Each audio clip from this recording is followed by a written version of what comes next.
Hello, this is a guy who likes fanfiction and is too lazy to read, so here is Dedicated Hearts made Fullmetal in audio form. Check the description for the links to the author.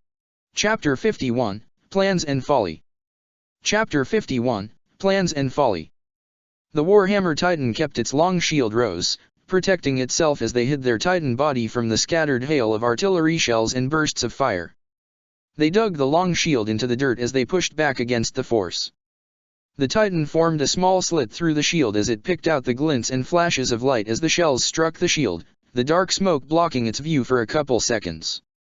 As the artillery shells chip away at the shield, the Warhammer Titan continued to observe the town and pick out their positions.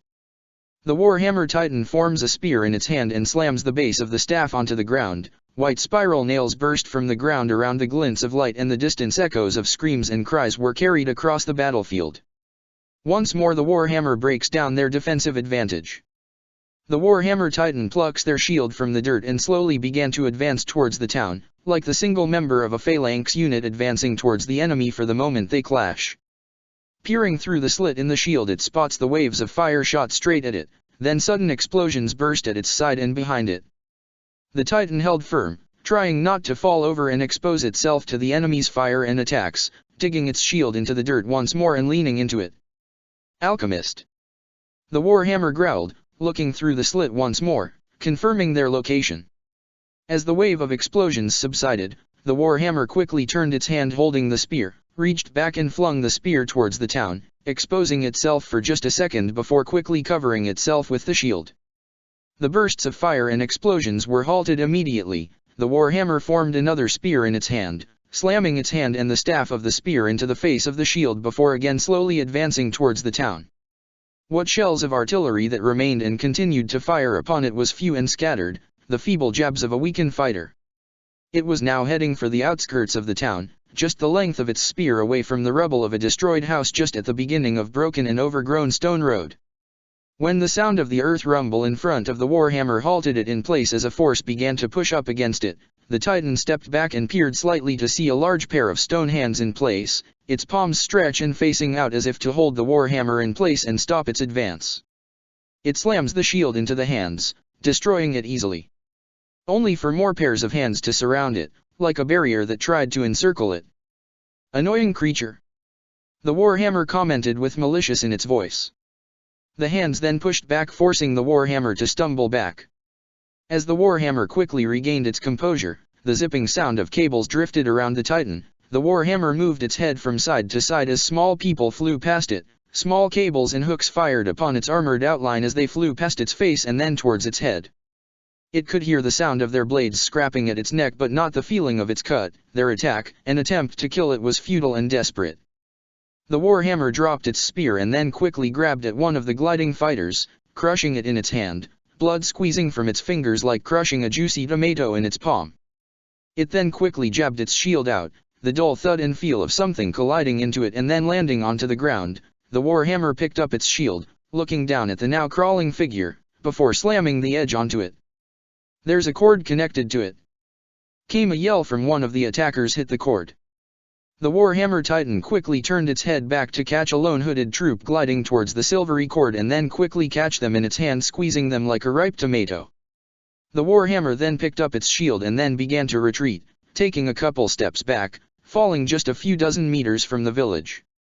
"Retreat," came the order as the other flying attackers quickly dispersed from the Titan. It picked up the spear and once more slammed its fist into the shield's face.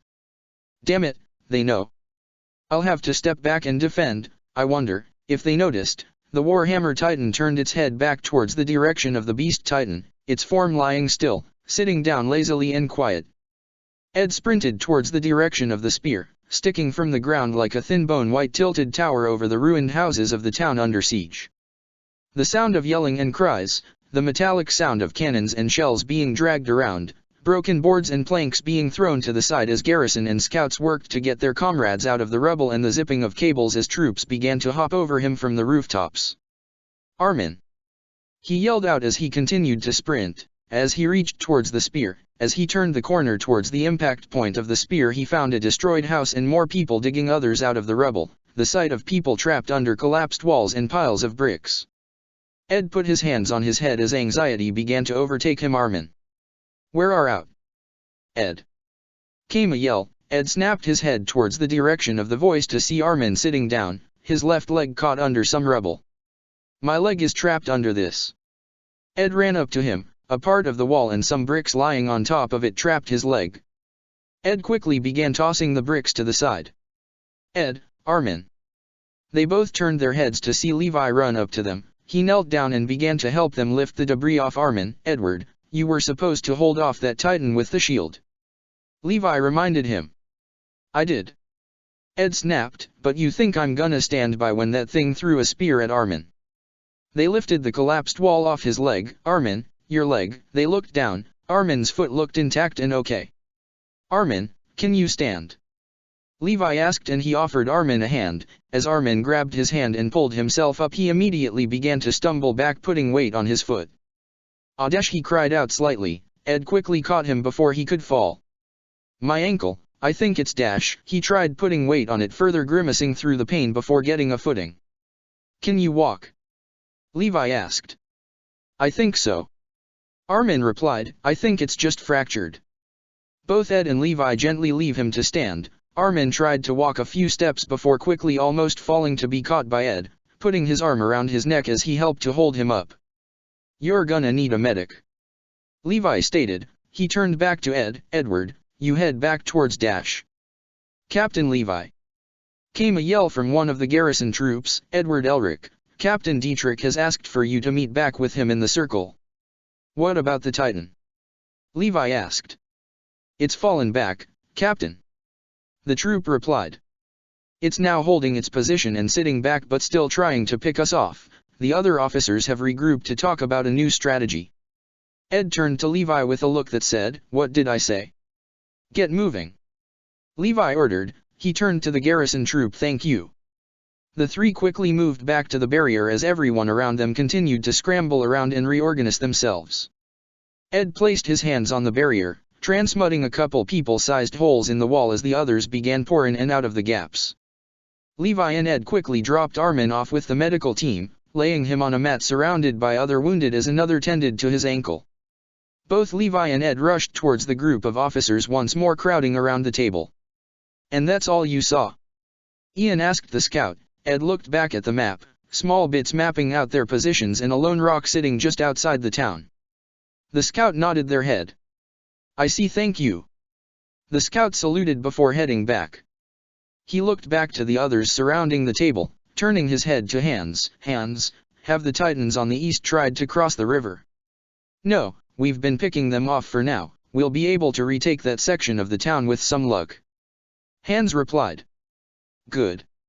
Ian replied, turned towards Levi and Edward. Good to see you too. He stated, where's Armin? Injured, bricks and wood fell on his leg, could barely walk. Levi replied. Ian sighed. Damn it. Is all right? Hans asked, concerned. Is it serious? Rico asked. Might be a broken ankle, hopefully a fracture, that way he'll be an option if we need him back on the front. Levi replied. That's good. Ian stated. He then leaned into the table. Okay, here's what we know. The raid on the Titan by one of the scout teams weren't able to weaken or damage the Titan. It looks like even our titanium alloy blades can't cut through it. However, they might have spotted a weakness. The Titan has a cord attached to its foot. A cord? Nanaba inquired. Like a water pipe? Possibly. It's best to assume that it's important to the Titan somehow. Ian replied. Maybe that's how it's getting its power, being fed through that thing. Claus suggested, if we cut off Titan from the cord then we might weaken it. It could be the source of its abilities. Rico added.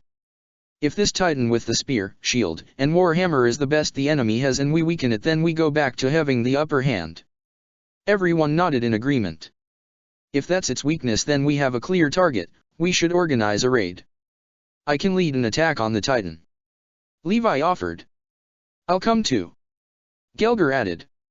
I think a team of 30 people should be more than enough. Levi stated. All right then, Edward. Ian then turned his head to him. If you can then create a path for the attack, change the environment to our advantage. Consider it done. Ed replied. I think I know what'll give us an edge on this. Mina crashed into the alleyway of the already destroyed houses. The side of her Titan's face was crushed with a thick cloud of smoke pouring out of it like the intense fire. She felt the bricks and wood collapse around her, on and off her Titan's body, as she stood back up from the ground. She could feel the battered flesh and broken bones of her Titan as she once more raised her fists in front of her face, taking up a fighting stance. In the distance she spots Reiner looking at her. His armor is broken and fractured somewhat from the impacts of her punches. The side of his face looked like a cracked plate that was just holding together. I can't lose this one.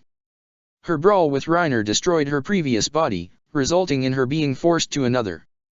She focuses on her hands once more, the shining crystal coating the top of her hand, her knuckles and her fingers. As the coating formed, she quickly concentrated on her head, accelerating the healing process.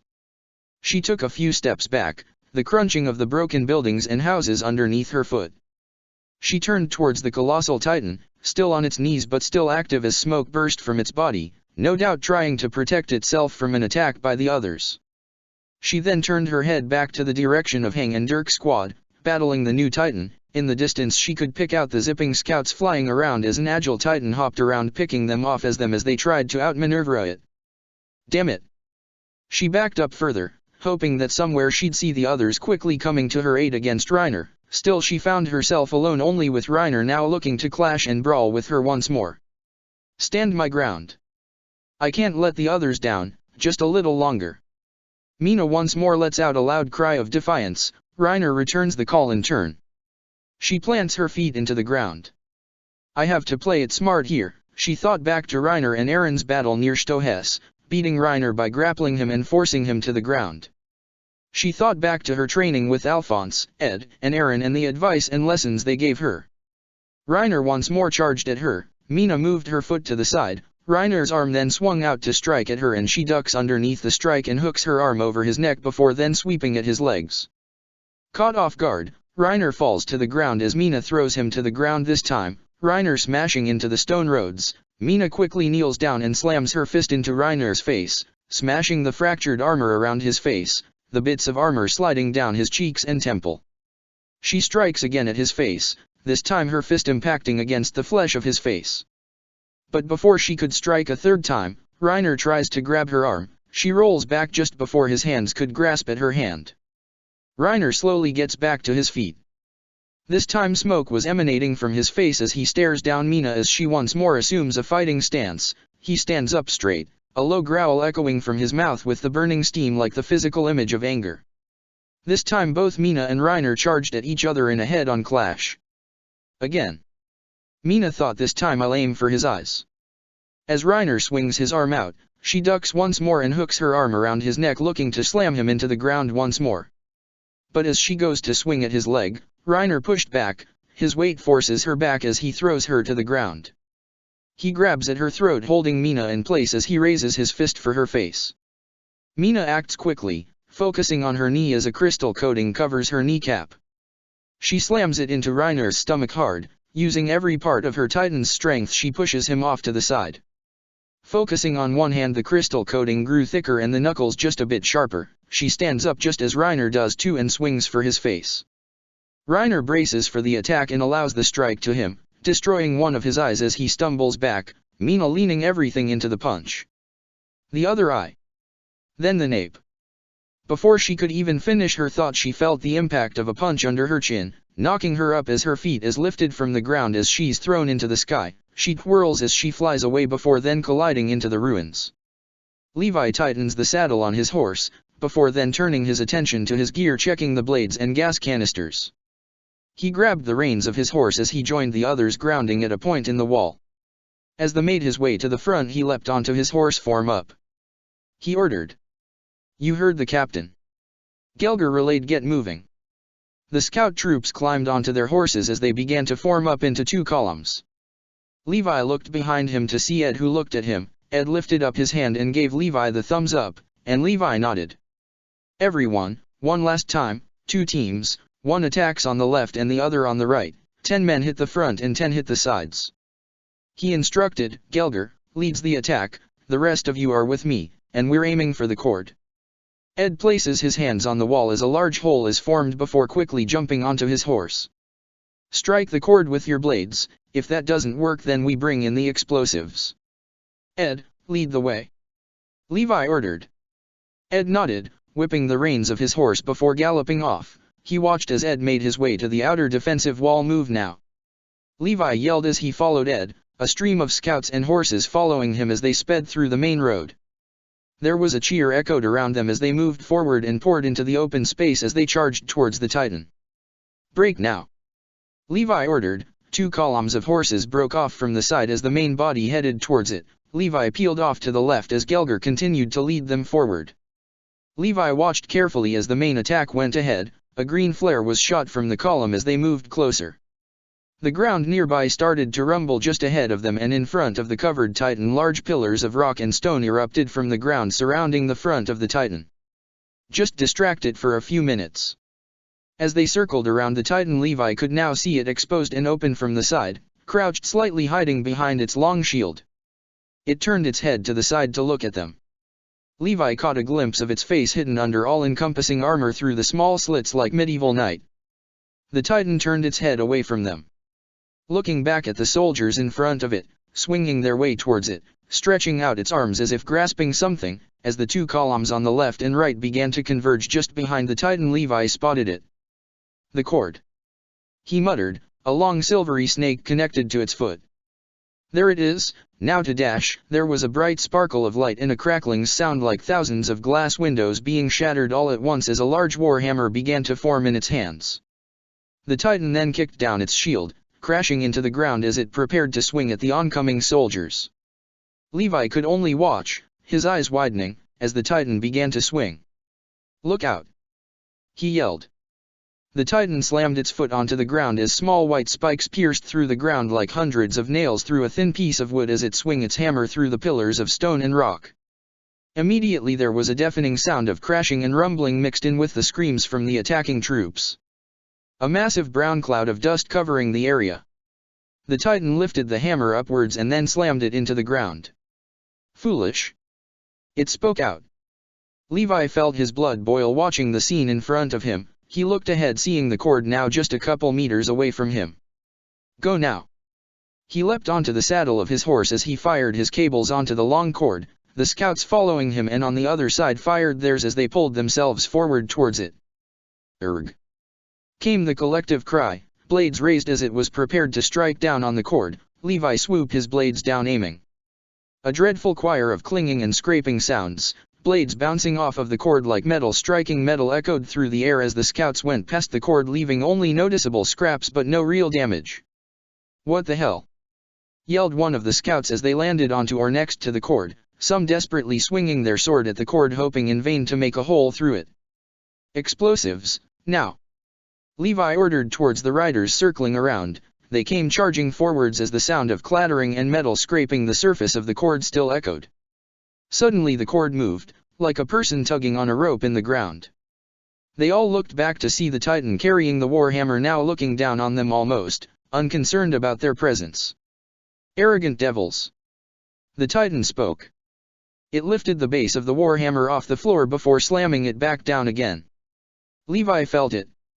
Everybody off the ground. Fall back! He yelled out. He fired his hooks onto the hammer head of the warhammer and pulled himself forward. Just as his feet left the ground, more nails sprung from the ground like a hidden trap laid for them. The shocked and sharp gasps of fear, shock, and pain was brief as those just in the vicinity of the trap were mercilessly impaled on spikes. They were weak in a whimper, but quickly it went silent. Levi turned his head back to catch a small glimpse of the horrible sight before looking forward and swinging his body around towards the front of the field, an unaccompanied horse galloping around in the wreck of the failed attack. He detached himself and glided down onto the horse, grabbing the reins before galloping away with only a handful of survivors following him. He turned his head back to see the Titan picking up its shield and taking up its defensive position once more, waiting for another move from them. As they reached the edge of the town, a group of garrison and scout troops tended to them, commotion quickly forming. "Captain Levi, are you all right?" asked one of the scouts. "I'm fine," Levi replied calmly, if somewhat cold. Hands quickly moved towards them, Ed following close, looking at them with a mixture of horror and defeat. "How many made it back?" Levi asked. 5 riders. Hans replied disappointedly, you included. Any survivors from the front?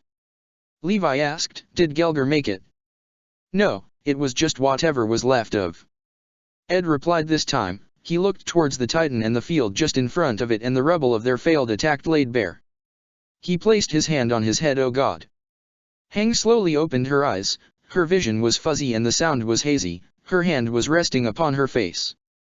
She gently moved it to the side as she blinked off the fuzziness in her sight. The sound around her became sharper with the distance explosions and yelling pushing itself to the forefront of her hearing.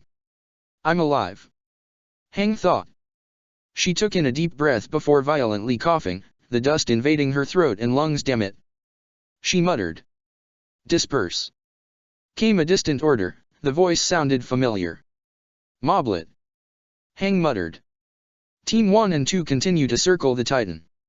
Another voice ordered, it sounded like Nifa, keep your distance. They're still fighting, I have to get back there. She tried to push herself up, a slight ache in her back and muscles being ignored as she pulled forward. She felt weak and tired but still pressed on, however a sharp pain held her down. Ah! She let out what the dash. She looked to her side to see a large plank of splintered wood embedded into her shoulder on her side, blood seeping through the open wound. You got to be. She muttered, I was pretty close to dying there. She grabbed onto the piece of wood and tried to free herself. If I get this out then I have to seal up the wound quickly. She tried with all her strength yet the plank wouldn't budge. Kman. She groaned through her teeth and holding her breath, she let go with a gasp of frustration. She then quickly patted her pockets, trying to find the piece of chalk. Where is it? She quickly remembered the Titan ambush, stopping her from drawing the transmutation circle and her piece of chalk flying away somewhere. She closed her eyes and shook her head slightly. God damn it. She tried to pull out the plank again. Her eyes followed the plank of wood to revel that it was still part of the structure of the house which hadn't entirely collapsed on her. She couldn't break free, and even if she did, what part of the structure would then collapse on her? She wanted to call out to her comrades for help and alert them, however the prowl of the Titan around the area stopped her like a wounded animal hiding from a predator nearby. Is this how it ends for me? Bleeding out on the ground. She placed her hands around the open wound to stop the seeping of blood from it. It was warm and wet. She lifted her hand up and looked at it, dripping and stained in crimson blood. Wait a minute. She looked back to the wooden embedded into her shoulder. Ed slammed his hand onto the table, the stones, and map jumping up slightly. No. He yelled, I'm not doing it. Not again, are you crazy? You're doing it, that's a direct order. Rico argued back. To hell with your orders, Ed spat back with venom facing Ian. We all saw what happened. 30 people went out there and 5 barely made it back with their lives. You want 60 of them to go out there thinking you'll get a different result? Are you all insane? This will probably be our best chance. Nanaba conceded. Ed turned to look at her, her eyes looking down and her body slightly slumped as she leaned onto the table. Nanaba, you can't be for this. Ed almost pleaded, we can't do this again. We know more about the Titan now than before. Our blades are useless but our explosives could do the trick, and if that doesn't work then your alchemy can be a deciding factor. Ian told him. And you don't think it will? No. Ed argued, when that Titan sees another charge towards it, they'll know to wipe us out before we even get the chance. What other option do we have? Nanaba responded, it's dug in and is picking us off. Sitting back and trying to bleed them out isn't going to work. No, no. I can't be a part of that. Ed stated, his voice shaking but still holding its conviction. I won't have those people die just to cover for me. Rico, even you can't be for this. Rico looked down at the table, took in a deep breath and let out a sigh through gritted teeth. It doesn't matter what I want, what matters is winning here. She stated, we've already had to sacrifice so many of our comrades to get here. The Battle of Trost, rescuing Aaron and Alphonse, the uprising. She listed off, we couldn't falter then and we can't decide to falter now. And if we fail? Ed questioned, that's over 60 people dead. Will you fail? Ian questioned, this rests on you succeeding on your part. Ian stared at Ed, remember what I told you, focus on winning, so focus on the task. Damn it, I do want to win this, but I'm not gonna walk over a pile of corpses to do it. Ed argued back. Like you said, Rico, we've lost so many people to get here, but that doesn't mean we should just resign ourselves to losing even more people. Then what would you have us do then? Ian questioned. Stand our ground.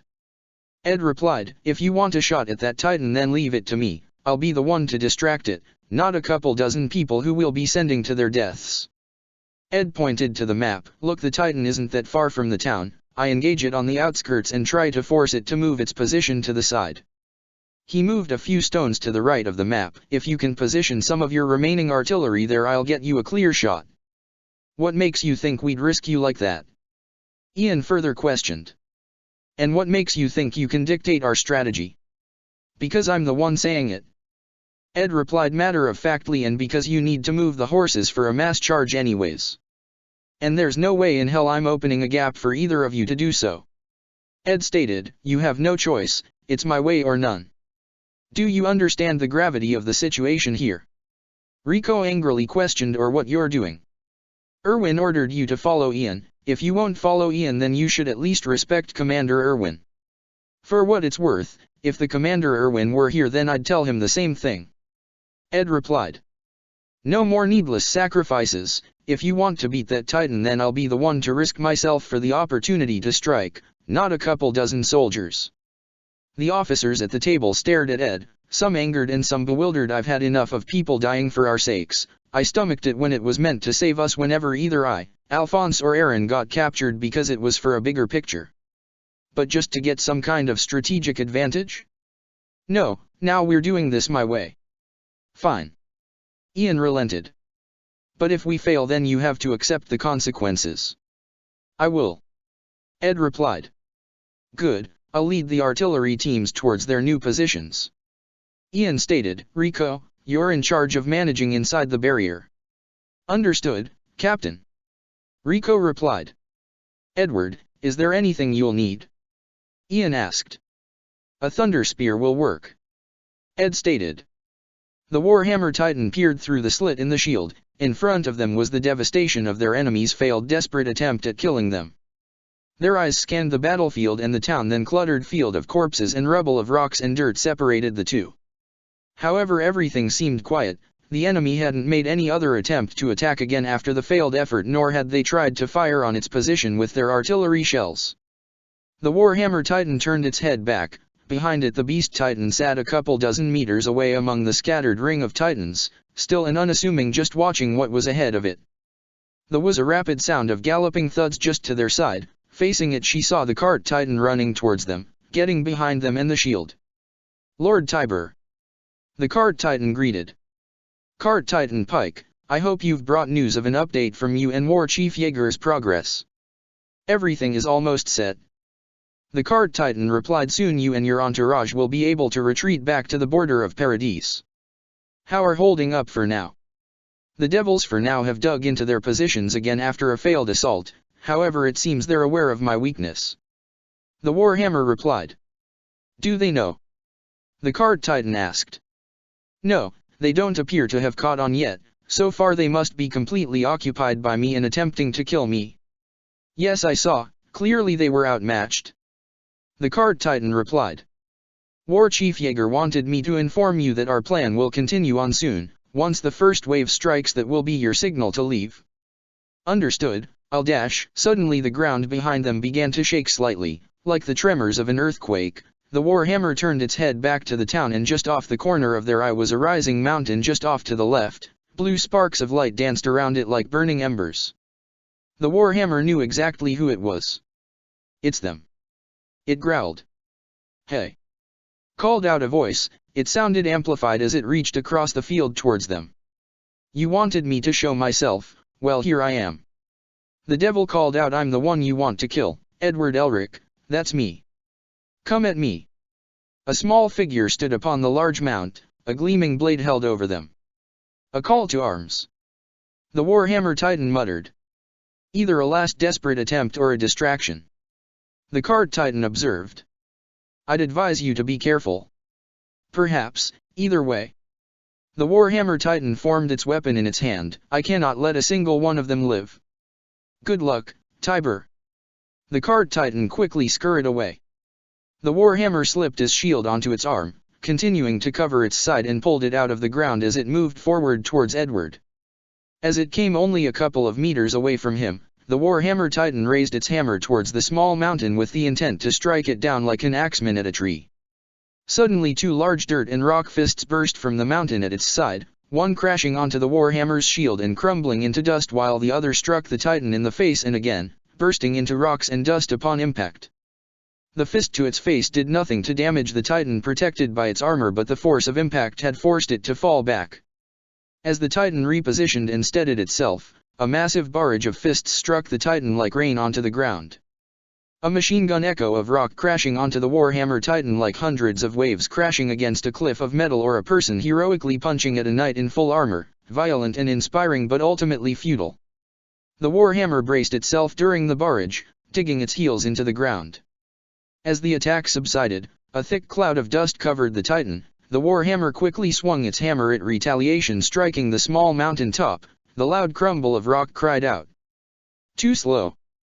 Came a yell of derision. There was a familiar sound of zipping, hooks piercing into a hard surface, and the strain of metal coils swinging towards its back. They mustn't know.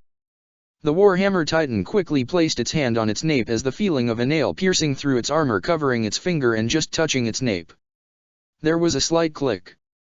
Then a loud explosion engulfed their nape. The Warhammer Titan's hand in a part of its nape was blown apart into smoking chunks of meat.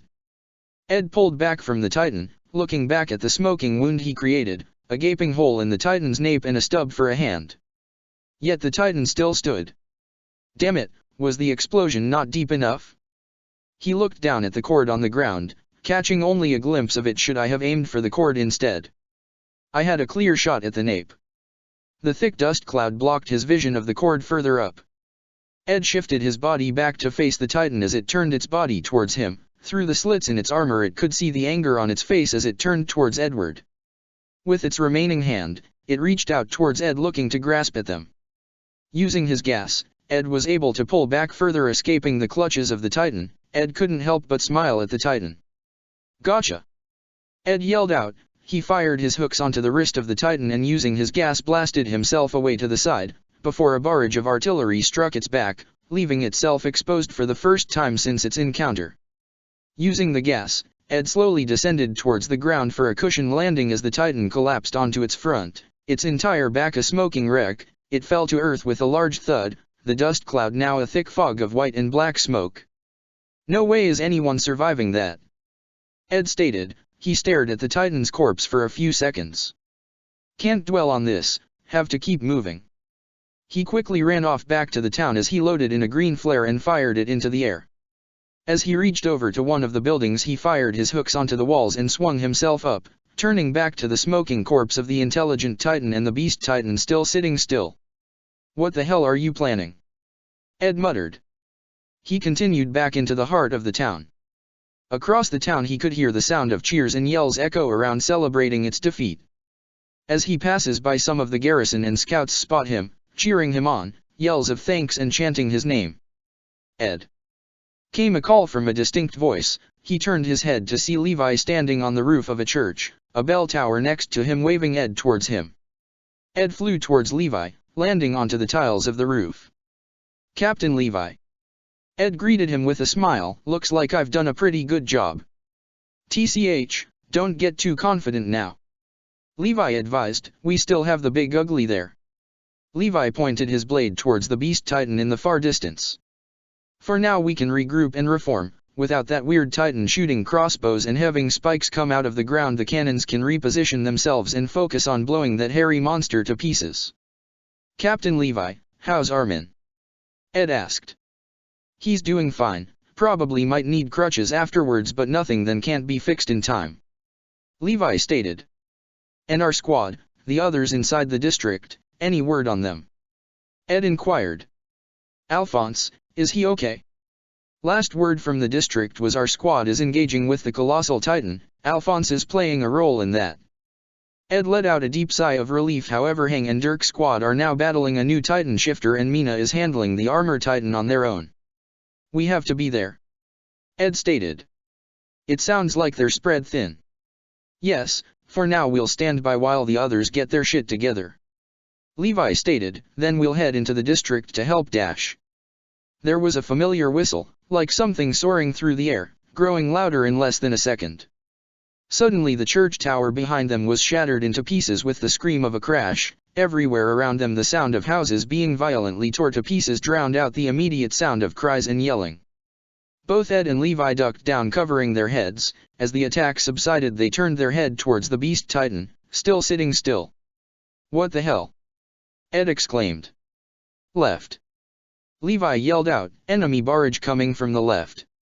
Ed turned his head to see another beast titan, standing on the mound off in the distance wedged in between the line of titans, holding something in its hand as it prepared to pitch another. But, like a massive rock soaring towards the town under siege, it hit him, the titan and its crystal-like structures. "That son of a bitch. Move." Levi ordered. He grabbed Ed by his cloak and pulled him up, urging him to move.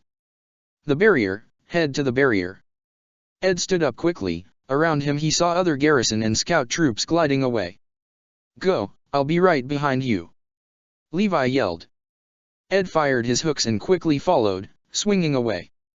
As he swung and flew his way back, that familiar sound of whistling appeared again. Another furious crash of rock into the houses followed with the screams and cries of those caught in the attack.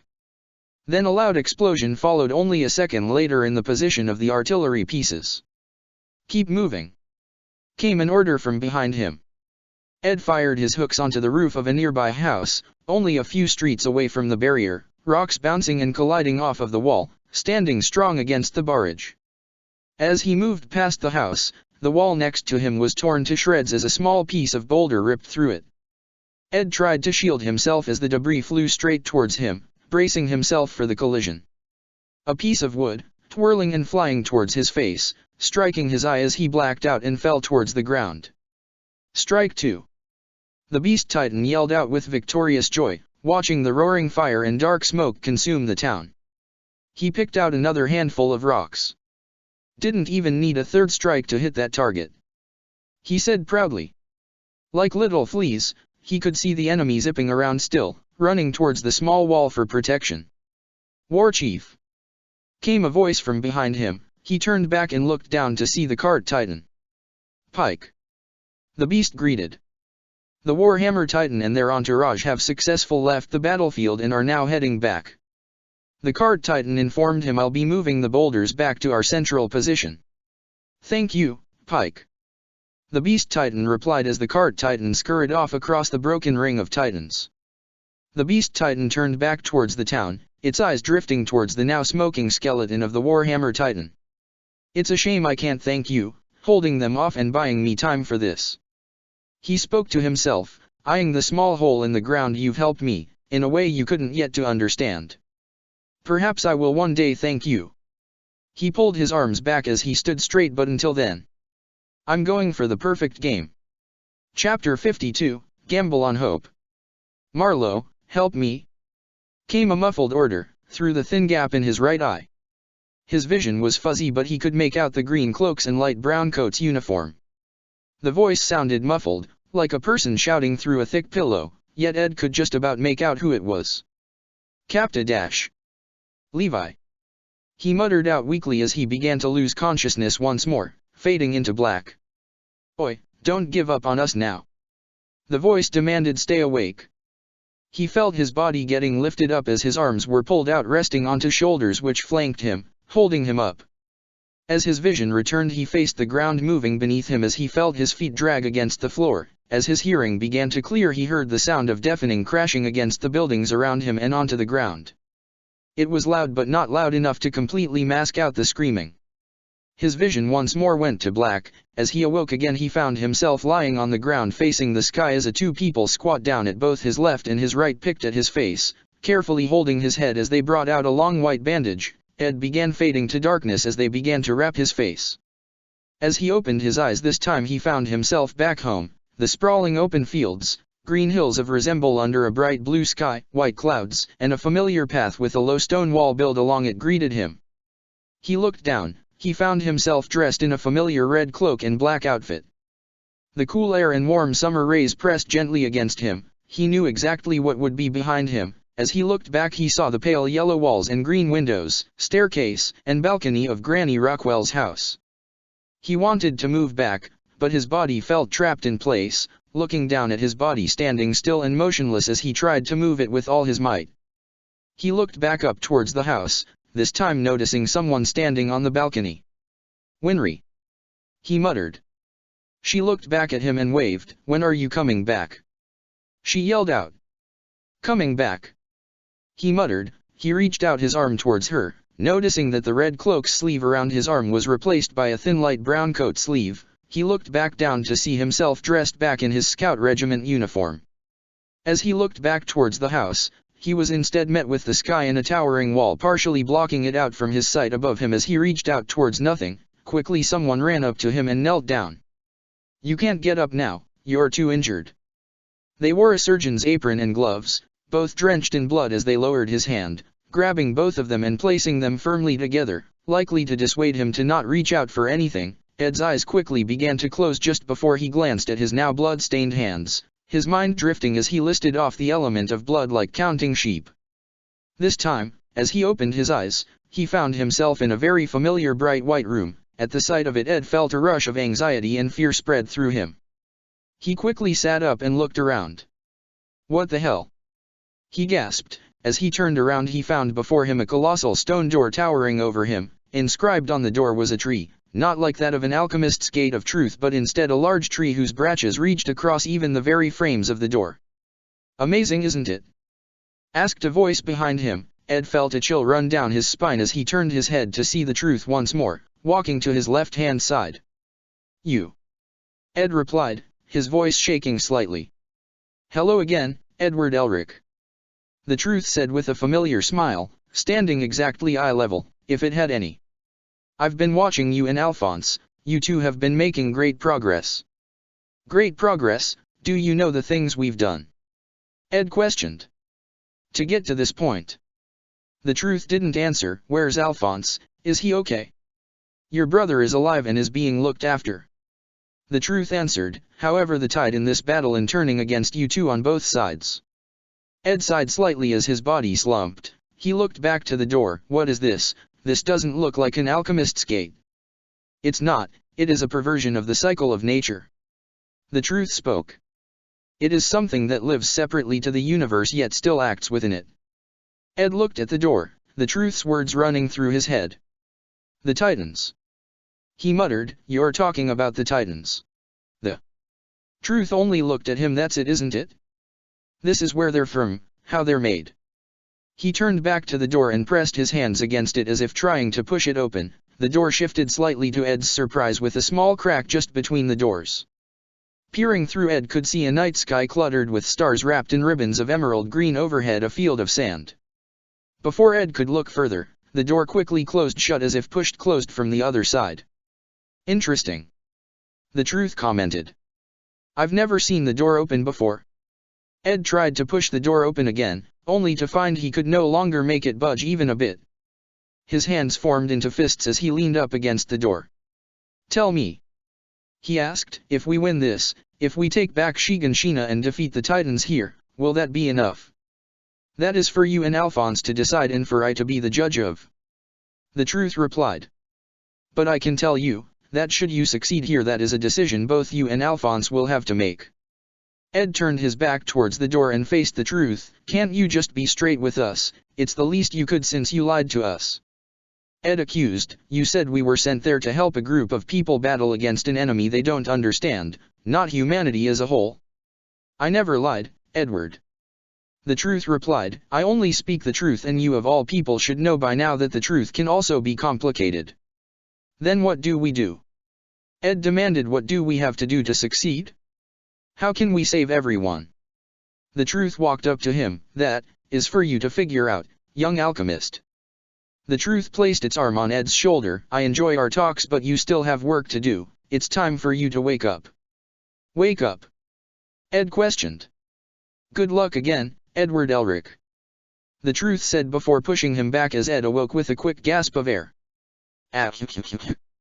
came a sharp cry to his right. The voice began to cry out in anguish, just right next to him, waking him from his slumber. Ed slowly turned his head to see a group of people huddled around one person as they thrashed around trying to move. "Nanaba, hold still," demanded one of the attendants. "No. Please," she cried. "The left arm is completely destroyed, we have to amputate it," yelled another. "Hold her still," called one. "Father, please stop, I'll be good, I promise," Nanaba cried.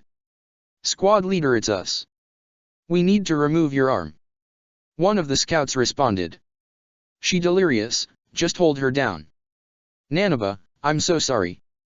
One of them choked out, it was clear they were crying. This was then followed by a piercing cry which no doubt strained the person's voice. Ed turned his head away and sat up. Almost immediately he felt his head sway to the side as he fought off an ache in his head. He looked down at his hands, caked in blood. Right away he noticed his peripheral vision was off, only seeing clearly on his right side. He gently touched the left side of his face. A soft pad covered over his left eye as a tightly wrapped bandage held it in place. "Edward, you shouldn't be up," Marlowe said as he knelt down to him. "How long was I out?" Ed asked, turning to Marlowe. "About 10 or 15 minutes, you were never really unconscious, just fading in and out," he replied. "What happened?" Ed asked. Without a second later, the sound of large objects crashing against the wall answered his question. Everyone flinched for a second before quickly carrying on. "Captain Levi and I carried you over here, a piece of wood hit you in your left eye." Ed touched the left side of his face again. "The Beast Titan is still throwing rocks at us, anyone who isn't inside this barrier is likely dead." Marlowe gulped slightly as he continued, "Most of the officers are dead, Nanaba is horribly wounded, and the ones remaining are Lieutenants Rico and Hans of the garrison, and Captain Levi and Commander Irwin are the only ones of the scouts left on this side." There were looks of apprehension on Marlowe's face on the other side. "We don't know too much, but Aaron's Titan just suddenly appeared on the wall, likely thrown by the Colossal Titan. Armin's been sent to check it out and help if he can. It's not looking good, honestly." Ed sat silently for a few seconds, processing everything. "Are Commander Irwin and Captain Levi here?" Marlowe nodded. "No point for me sitting here then." Ed stood up, wobbling slightly. Marlowe tried to reach out before Ed waved him away. "You shouldn't be moving yet, you still need to take it easy for now." "Not yet, we're not done here," Ed replied as he began to walk away. Alphonse winced as Sasha continued to wrap the bandages around his arm and over his neck. His right arm was closely resting against his body, broken and painful to move. Hidden away from the eyes of the Colossal Titan in the attic of an abandoned house, a massive hole in the roof allowing light to pass through. "I'm sorry," Sasha apologized. "It's fine, you're just trying to help me," Alphonse assured her. He turned his head to the side to see Petra next to him with bandages wrapped around her. There was a distant sound of a flare going off, and quickly Mikasa, Jean, and Connie fell through the hole and regrouped with them. They looked slightly scorched and sweating. "Are you guys okay?" Petra asked, concerned at their state. Jean slammed the butt of his ODM gear handle onto the wall. "Damn it!" he exclaimed, "nothing is going our way." "What happened?" Petra asked, concerned. "We tried one last attack on the Colossal Titan," Mikasa explained. "Aaron, he was meant to hold off the Colossal Titan while we went for the attack, but the Colossal Titan kicked him into the wall. He's lying on the top of the wall right now. Berthold knew what was going to happen. He blew steam at us when we could get a shot off. None of them hit." Connie added. "We're sorry, Petra, we couldn't stop him. Mina still fighting Reiner, alone," Jean stated, irritated and saddened. "We saw her flying into some houses north against him. She won't last any longer. And Hang and Dirk's squad are still fighting that other Titan, and it looks like they're struggling too." "How many Thunder Spears do we still have?" she asked. "2 left," Connie replied, holding their last ones. The room fell silent. Petra bowed her head slightly, inhaled deeply, and sighed. "Jean, Connie, Sasha and Mikasa, go and retrieve Mina. We're falling back to Commander Irwin and relaying what happened. Signal Dirk and Hang squad we're falling back." "We're retreating," Connie gasped. "But what about the Titans? If we all fall back from the district, then they have us cornered. We'll lose. My responsibility is to you. It's my job to make sure we succeed and get you all home alive." Petra stated, I've failed the first one but I won't fail you. Alphonse clutched at his arm in frustration as he gritted his teeth. He reached for his equipment. Help me get my ODM gear on, he asked in a stern tone to anyone, in the room. Alphonse, you can't go back out there. Sasha told him, your arm is broken, you couldn't use ODM gear or your alchemy. I still have to try. Alphonse replied. We still have to try, we've come too far to give up now, he exclaimed. Even if my arm is broken I still have to try, everything is depending on this. Suddenly there was a sound of zipping cables as a person landed onto the roof. Hooks were then fired onto the edges of the hole as a person lowered themselves down. Armin! Mikasa exclaimed. Armin landed onto the floor with a pained grunt as he quickly crouched down holding back the pain. Mikasa rushed towards him and helped him up. Armin, are you alright? Sasha asked. My foot is fractured but I can still move, he replied. I saw your flare signal from the wall, I'm here to help. I saw what happened to Eren and it looks like everyone's scattered around fighting different battles. Is Eren still alive? Mikasa asked, her voice shaking slightly. I think so, it looked like he was knocked out, Armin replied. It's not looking good here, Jean commented. Please tell us you guys on the other side are at least beating the Beast Titan. Armin looked down. No, it looks like we played into his hands again, he said disappointed. We were bleeding them out for a while, then another Titan shifter entered the battle. It could create weapons from nothing and it destroyed our defenses. We tried raiding it and focusing our artillery on it. When we did beat it, the Beast Titan must have used the time we were distracted to reposition itself. The Beast Titan is raining rocks at us and has us pinned back. There was a nervous silence as Armin explained their situation. Berthold is going to reach the district end soon. If he does then he'll drop burning buildings over the survivors, Jean stated grimly. Then, it really will be over for us. Armin, you've come up with plans before? Connie said desperately. Can you think of something to get us out of this? Armin looked down at his gloved hands. The circle of flame alchemy decorated the back of his hand. He turned his hand to face his palm before clenching his fist. Alphonse, the flame alchemist you knew, Roy Mustang, how powerful was his alchemy? Alphonse looked at Armin puzzled. It was very powerful, he replied. It was like he had his own cannon. His explosive ability, am I on a similar level to his? Armin further asked. Alphonse began to give Armin a concerned look. Armin, what are you planning on doing? Alphonse, I need to know, is my explosive ability the same as his? Armin reiterated. Not exactly but yes, it's as close as you could get, Alphonse replied. Good, then this should work, Armin replied. He looked towards the rest of the squad. I'll handle the colossal titan with Eren, he proclaimed. You guys focus on helping Mina. Around the room, the feeling was lifted slightly. Jean chuckled. Have we missed you, Armin? Let's not get ahead of ourselves, we still have to win this first, Armin reminded him.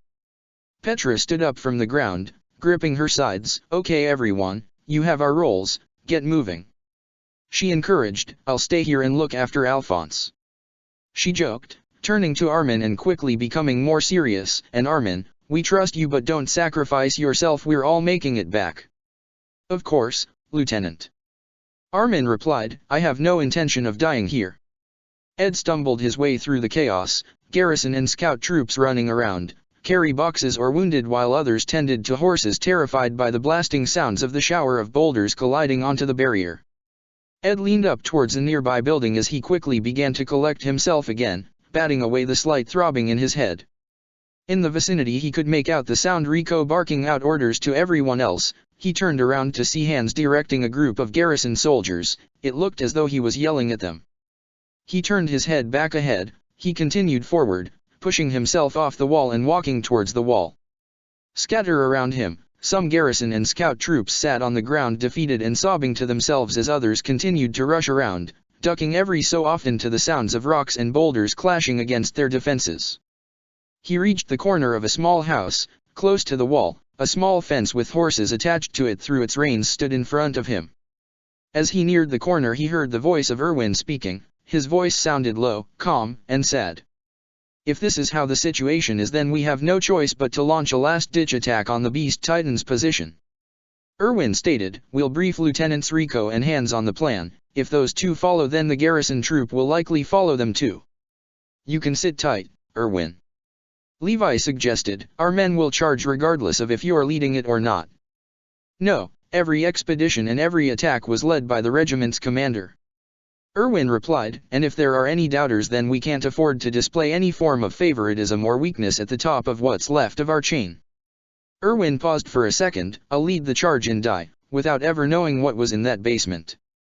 Ed stood there puzzled, listening to them on the other side of the corner.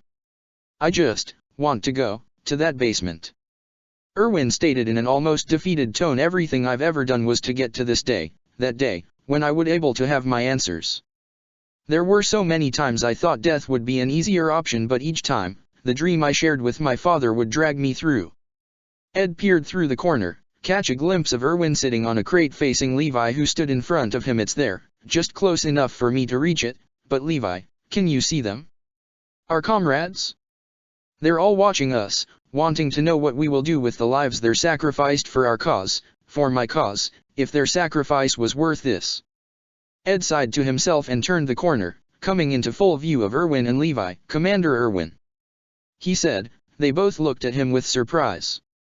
"Edward, the medical team said you wouldn't be able to participate," Erwin said. "There's no point lying down and waiting," Ed replied as he sat next to Levi, his arms resting on his knees. "Commander, I heard what you said, about the basement and your goal," Ed stated simply. "Commander, I can understand why you feel guilty about it, thinking that you've used the lives of the people in the regiment for your own gain, but you haven't. You have nothing to feel guilty about." "How can I not? Everyone in this regiment gave their body and soul to the cause of humanity. I spoke words of dedication and sacrifice to mankind just to hide the fact that what I really wanted was to achieve my own selfish ambitions," Erwin argued, almost as if stating an inconvenient truth. "Commander, have you forgotten why Al and I even joined the Scouts in the first place?" Ed asked.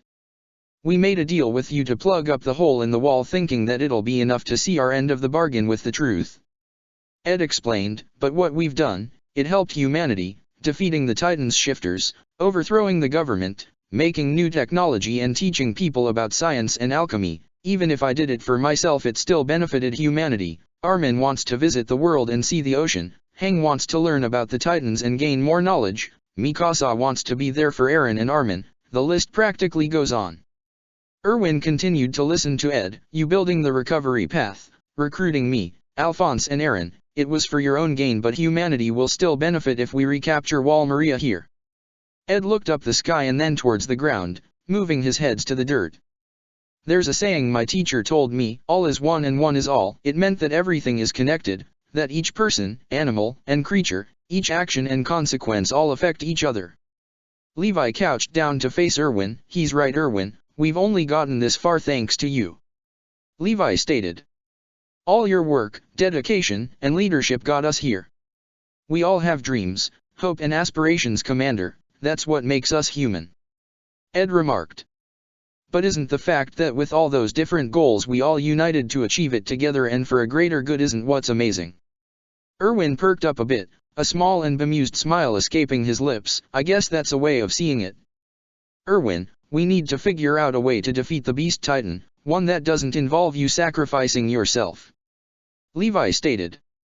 "Yeah, I overheard you guys talking about doing a big charge at the Beast. I could help with you on that," Ed added. "Let's make it an actual fight and not some kind of suicide charge."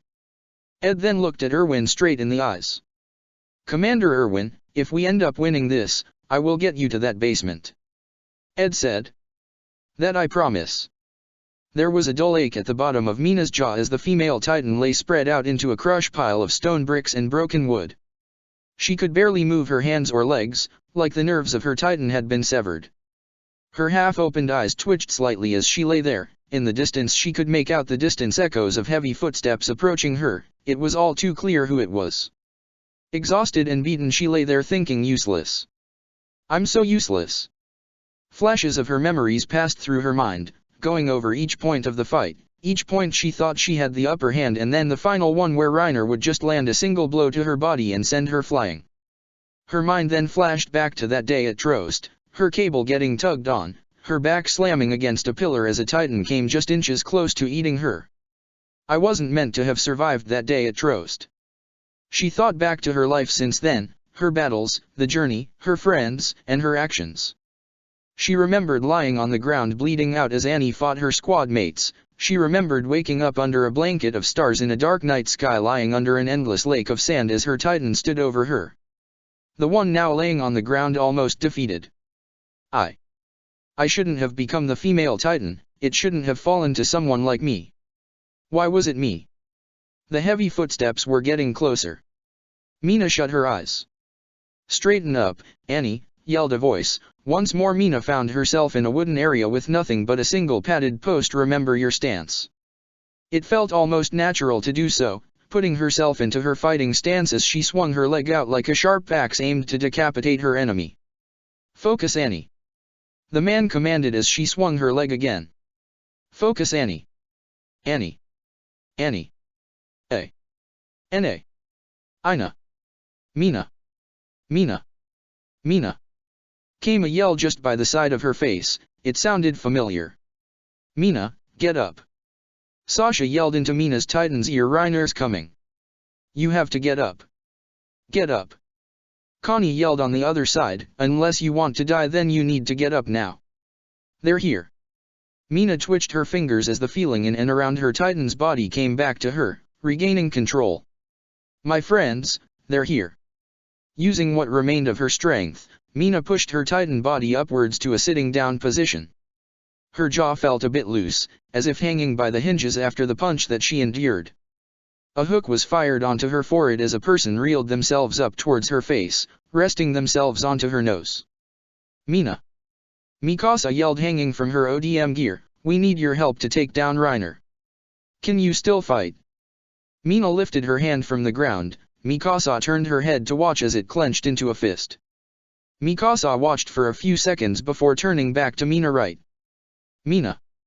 Yelled another voice. She looked down to see Jean. We're sorry that we had to leave you here, but we need your help. You need to get us an opening to stop him.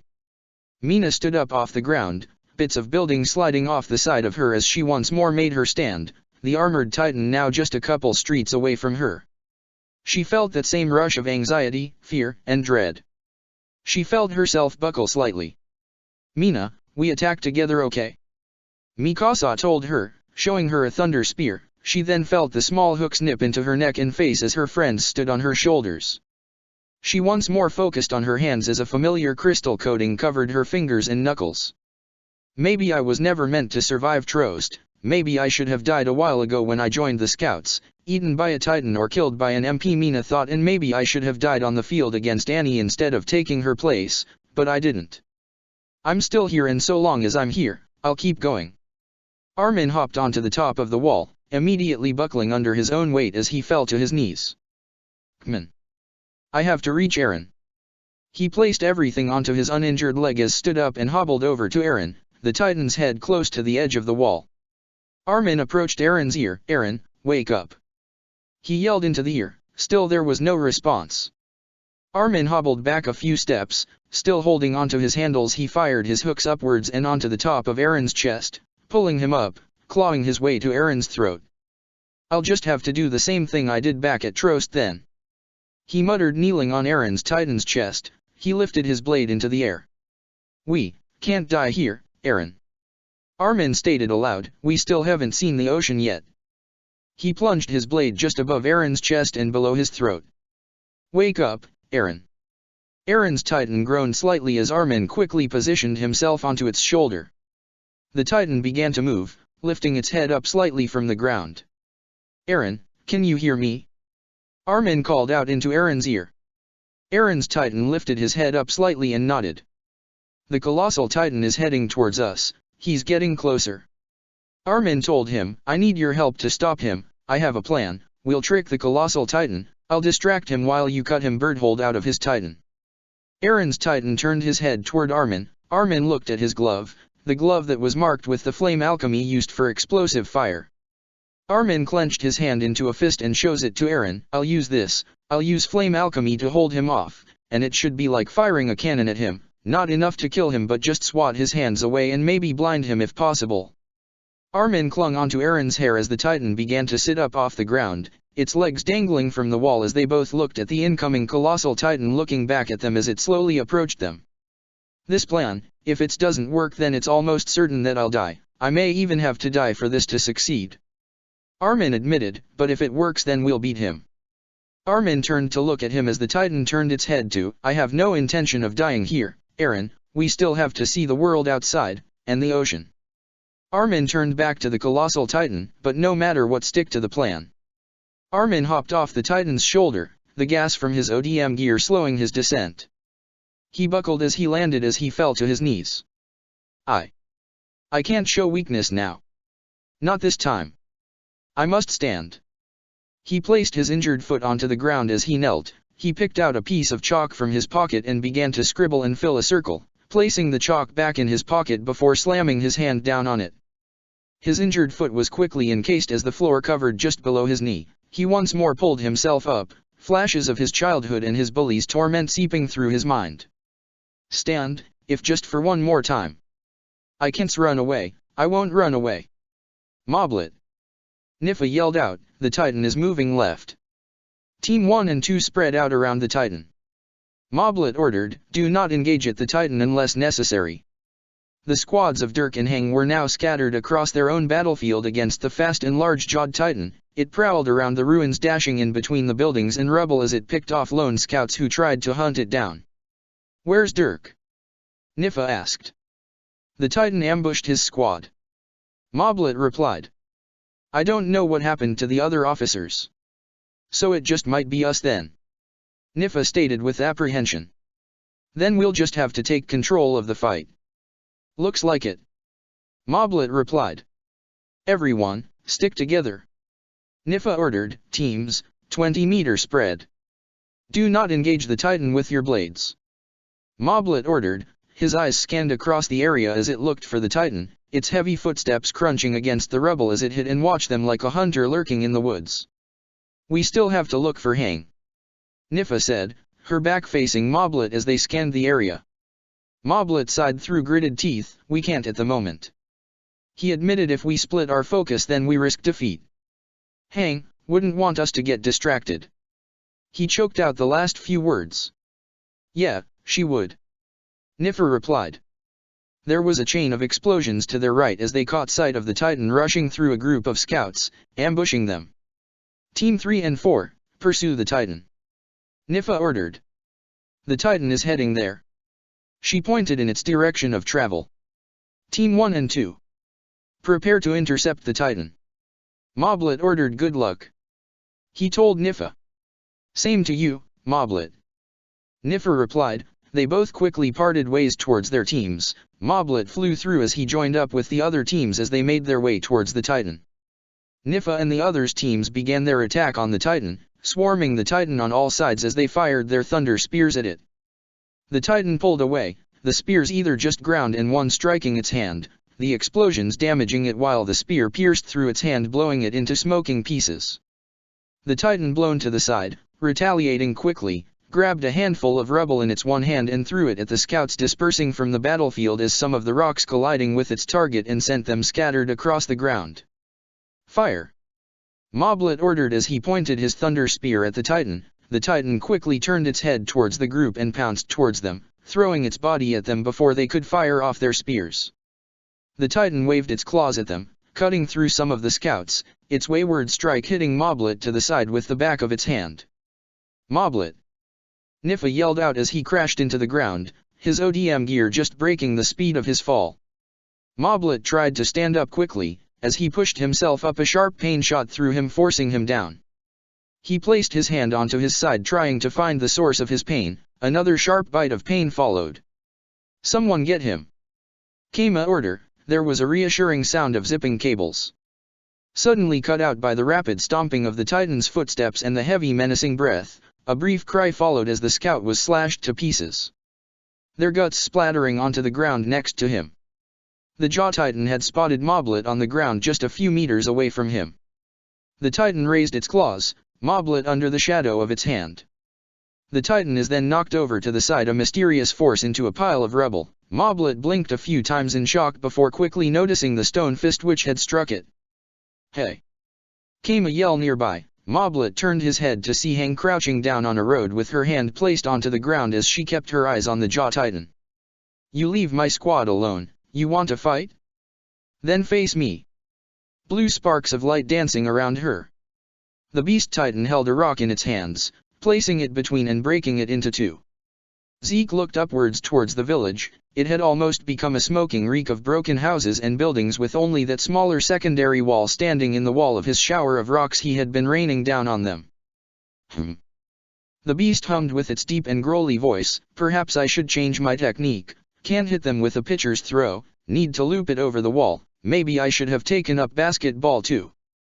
Zeke tosses one of the boulders, a loose shot with no real direction. "Oh well, all in good time." The Beast Titan continued to watch. "Strange, I've yet to see anything more from the Elrics, no grand acts of alchemy or massive structures." Suddenly a soft bang caught his attention. He looked to see a lone red flare soaring into the sky, leaving an imperfect straight line coming towards him and flying just over his head. He spotted a line of riders charging towards him, the glint of their blades as the afternoon sun struck it raised in the air in an act of futile defiance. "Brave," the beast comments, watching the scout charging towards him. "A trick perhaps. It won't matter, they can't reach me from here, not before I crush them into the dirt." The charging line of attackers fired their flares at the Beast Titan, their screaming just reaching him, a lone rider pulling back slightly.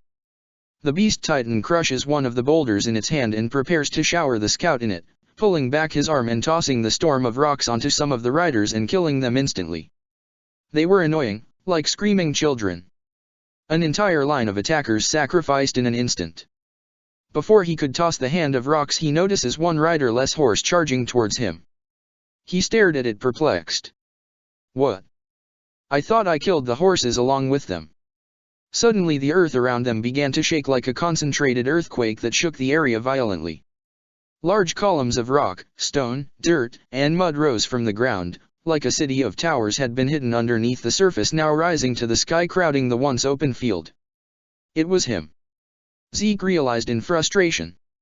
Using the others as a distraction to do this. Be careful of Edward Elric, he a crafty bastard. There was a green hooded figure standing onto one of the pillars looking at the Beast Titan. Suddenly there in the distance was a scream, a cry, and rage in defiance as a swarm of horses and riders poured out into the open field charging towards him. An entire battlefield now suited for them and them alone. The Beast Titan leans forward and screams out against them, "Attack them! Kill them all!" The scattered ring of 15-meter Titans then charged into the cluster center of the field.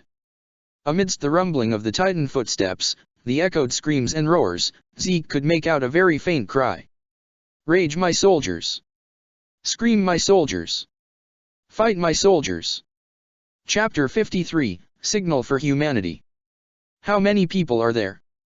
Ed asked Rico as he turned to her. Rico scanned the area as the soldiers began to line up. Another shower of boulders struck the barrier behind them. Some of the troops flinched and panicked as they tried to remain in formation. The head count was 184. Rico replied. She finished with a sigh. "I feel sorry for the poor bastard who draws the short stick," Levi remarked in a stone tone. "We have our own one after, so don't speak too soon," Hans replied. "Oh, I know," Levi responded. "How many men would we need for this?" Hans asked.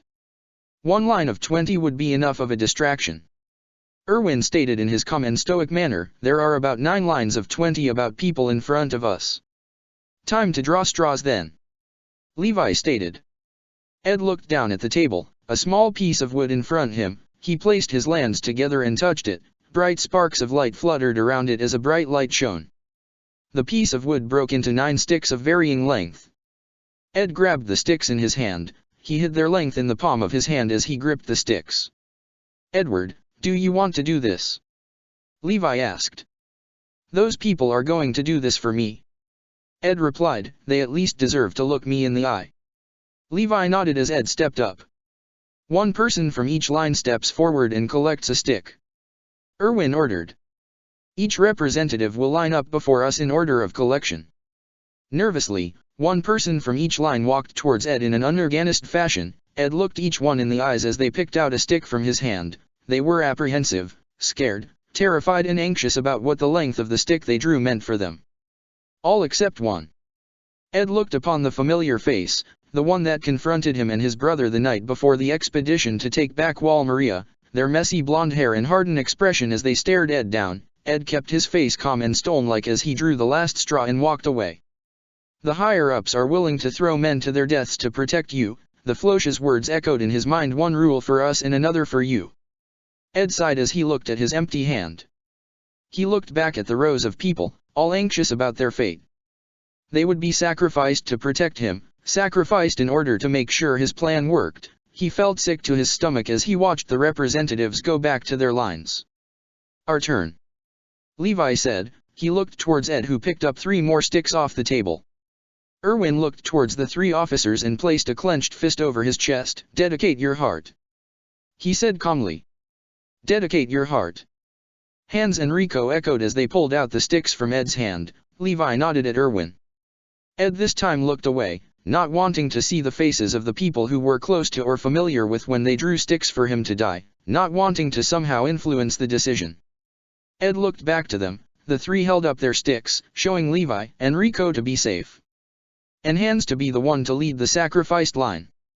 Ed's stomach dropped as he looked at Hans. Hans looked calm as he looked at his stick. A small and defeated smirk flashed briefly on his face. Well, at least I get to be buried at home, he joked grimly.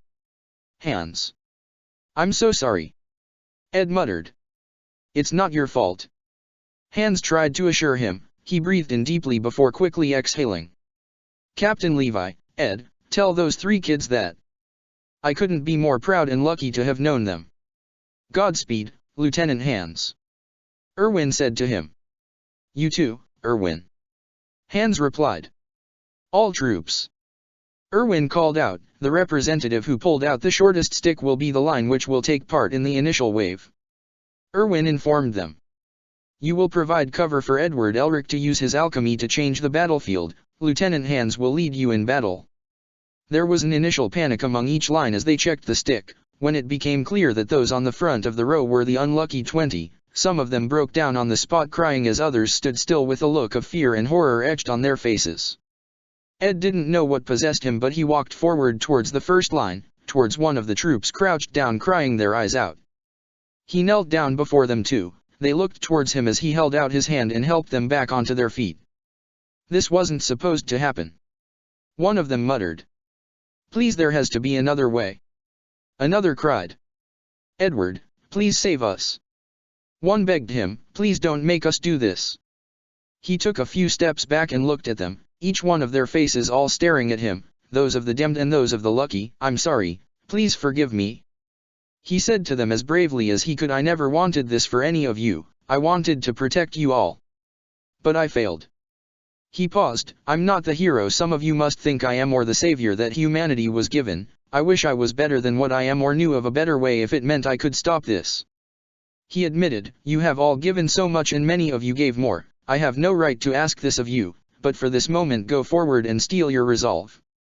Erwin gripped Ed's shoulder as he stood forward. Comrades, we stand here on the edge of history itself, he declared. Thousands of men and women gave their lives to bring us to this point, for this moment and this moment alone, to finally retake Wall Maria and finally claw back our homes from the grasps of the Titans.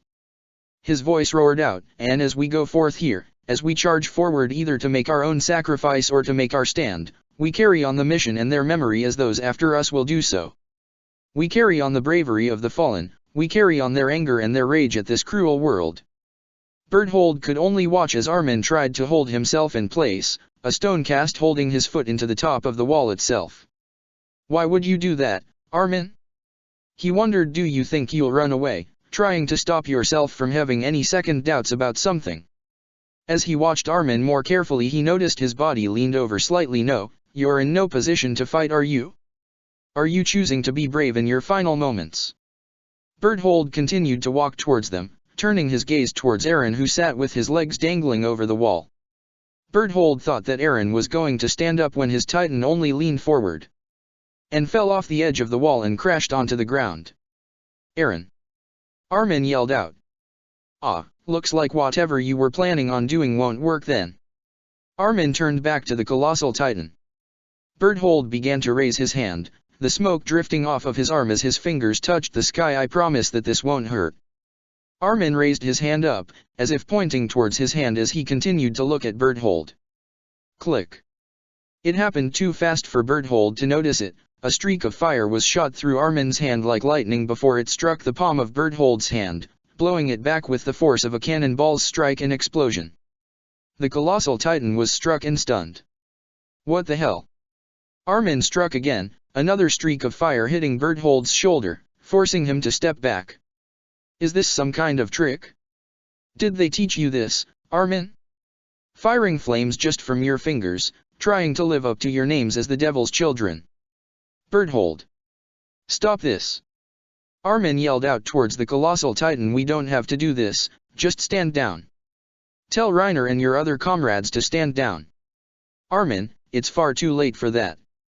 Berthold wanted to tell him the world just doesn't work that way. The only way this fight can end is with one of us dying here. With all of you dying here. Berthold stepped forward and swung his other arm at Armin as quickly as his colossal body could. But he just wasn't fast enough. Armin struck again and fire blew back his hand. Stop this! Armin yelled again. Don't make me kill you, we can still talk. We're way past that. The colossal titan leaned forward and roared at Armin. The force of its cry would have pushed him back if not the stone cast which held Armin down. Armin braced himself for it, and stood firm. If you want to survive, then you'll have to stain your hands with my blood. Reiner watched as his former friends began to encircle him as he approached a barely just standing female titan. As she raised her fists at him, he paid little attention to her as he tried to watch the movements of those zipping around him. Those damn spear-looking weapons, they can break through my armor, and if I'm not careful then they could end up killing me. The female titan screamed at Reiner, trying to get his attention. He turned his gaze to her just for a second, taking his eyes off the others. He heard the sound of cables striking against his temples as someone reeled themselves closer. He quickly tried to reach out and grab them into his hands when the cable quickly detached itself and they shifted away from him. He watched to see Sasha zip away from him urgently, just in time for Mina to slam her fist into his jaw. Reiner staggered back from the punch, grabbing his jaw. The force of the punch has fractured his lower jaw. He turned back to the female titan who looked to strike another punch onto his jaw again. He acted quickly and struck her in the stomach, incapacitating the titan for a second, just before grabbing the neck and tossing her aside into a row of houses. But not just a second later did the hissing sound of the spear-like weapon enter his ears and the impact of the rod hit his jaw before the clicking sound of a grenade pin being pulled, followed by an explosion blowing the hinge of the jaw off his face. The others began to swarm and land onto her shoulders as they all faced him down. He couldn't help but feel isolated and betrayed. They then quickly dispersed from her and spread out. Reiner felt his jaw hanging off just one hinge connected to the rest of his skull. The sound of debris and rubble shifting and moving caught his attention as he looked to see the female titan standing up once more and facing him. Reiner flinched inside of his titan when he saw it. The titan's legs were dug into the ground with its left leg just out and standing on its toes while its fists are raised to guard itself from an attack. For just a second Reiner thought he was seeing her. Annie. His memory of here flashed through his mind, their childhood, their mission, the cadet corps, all of it. Now she's gone and here was her titan looking back at him. In that moment he had lost his cool, he had lost his composure as his loss and anguish over his friend's death suddenly hit him. Mina, she was your friend, you dare use this, what belonged to her? He stared her down while she stood there ready for the next clash. No point feeling sorry for myself or the others, I still have a mission to do and I will do it. I will save the world. The Beast Titan watched in grave annoyance, anger, and trepidation as his titans began to engage in a battle against the mass wave of soldiers now zipping, flying and jumping their way around the small forest of rocks and dirt which now cluttered the battlefield. You must think you're very clever. Zeke quickly picked one of the large boulders underneath him and crushed it in the palm of his hands before pulling back his arm and tossing the first spray of rocks into the towers of rock and dirt. The echo of cries and screams along with the crashing and colliding of the rocks smashing into the columns echoed out into the space around as even his own titan were carved up in the attack. You're still within striking distance, and if you think you can get to me before I turn you all into red mist dash. He was about to toss the next spray of rocks into the mix when he noticed a small group of riders charging towards him. He changed course and threw the rocks at them with a force fueled by anger and frustration, crushing them into the mud. As his arm was outstretched, he noticed the hooks now attached to his hand. A rapidly zipping of cables assaulted his ears, and with the swiftness of a person scratching their pen across a piece of paper, the top half of his hand was sliced off as a hood figure flew upwards, their hood just falling off them to reveal their golden hair, golden eye, and a piece of tape tied to their face failing to conceal the look of anger and hatred which was etched the expressed. It's one of them. They fired their hooks onto the beast titan's face, just below his eye as they pulled themselves in to strike him. Zeke raised his other arm, looking to squash him like a bug onto his arm. But just out of the corner of his eye he caught something, moving faster than a flash of lightning, just zipping past his face and towards his forearm. The beast turned his eyes towards his other arm to see just a series of finely cut chunks of meat where his arm would be suddenly fall onto the ground. Be carefully of Captain Levi, he is dangerous. That's Levi. He felt another pair of hooks hit underneath his other eye, in a cleanly coordinate attack. Both Levi and the Ed shoved their blades into his eyes, blinding him. I can't see. A scary realization came through to him. My neck. They're going to go for my neck. His hands were cut into pieces. He couldn't protect himself. Without thinking or hesitation he began to form a crystal barrier on his nape, protecting himself from those two. Both Ed and Levi passed through him and looked at the crystal layer coating his nape legs. Levi yelled. They fired their hooks into the heels of the beast titan and swooped down. Zeke couldn't see them slice apart his feet from his legs, but he could feel the cut of their blades on the beast titan. Ed carved a gap into the beast titan's ankle while Levi tore through the whole foot, decapitating it. His body began to lean forward, like a collapsing tower, as he landed flat onto his stomach with a loud boom. Like falcons circling a wounded animal, Ed and Levi hovered over him. Break his barrier, Levi ordered. Ed dove down and landed onto his neck. Zeke felt the tapping of his boots on his crystal barrier covering his nape. Think you can hide? Ed questioned as he clapped his hands together. He placed them onto the crystal barrier, which then shattered like a glass window thrown onto the ground, leaving him exposed. Ed hopped off of the spot. Thought you had won this? Levi questioned as he dove down. We're just getting started.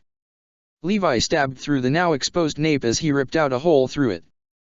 Zeke felt the blade pierce through his real arm and decapitated it from his body as another blade sliced through one of his legs. He screamed out from the immense pain as he felt a hand grab his hair and pulling him out of the titan like a crying baby. He felt the cold air hit his skin as the person behind him tossed him down onto his back to face him. As he looked up he saw both the two people standing over him, both bathed in steaming blood. Ed raises his blade and stabs it in between Zeke's shoulder and arm. Call off the attack, Levi demanded. Zeke didn't say anything, instead just wheezing heavily while looking at them. Ed twists the blade, causing Zeke to cry out once more. I'm not asking again. Call off your titans or we cut you up like we cut up your hairy-ass titan, he threatens. Levi presses his blade against Zeke's throat, the tip of the blade cutting into his skin. Zeke screams out, Stop! Stop moving! He ordered. The rumbling sounds of footsteps and heavy movements all ceased. Ed turned his head to see behind him. The 15-meter titans all stood in place there, stopped. Levi sighed out as he leaned his head back, before quickly looking back down on him and shoving his blade into Zeke's mouth. Don't even think about it, Levi threatens. Try anything and I'll feed you bits of metal.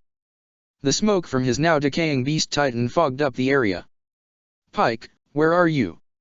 Ed, keep your foot on him, make sure he doesn't do anything, Levi ordered.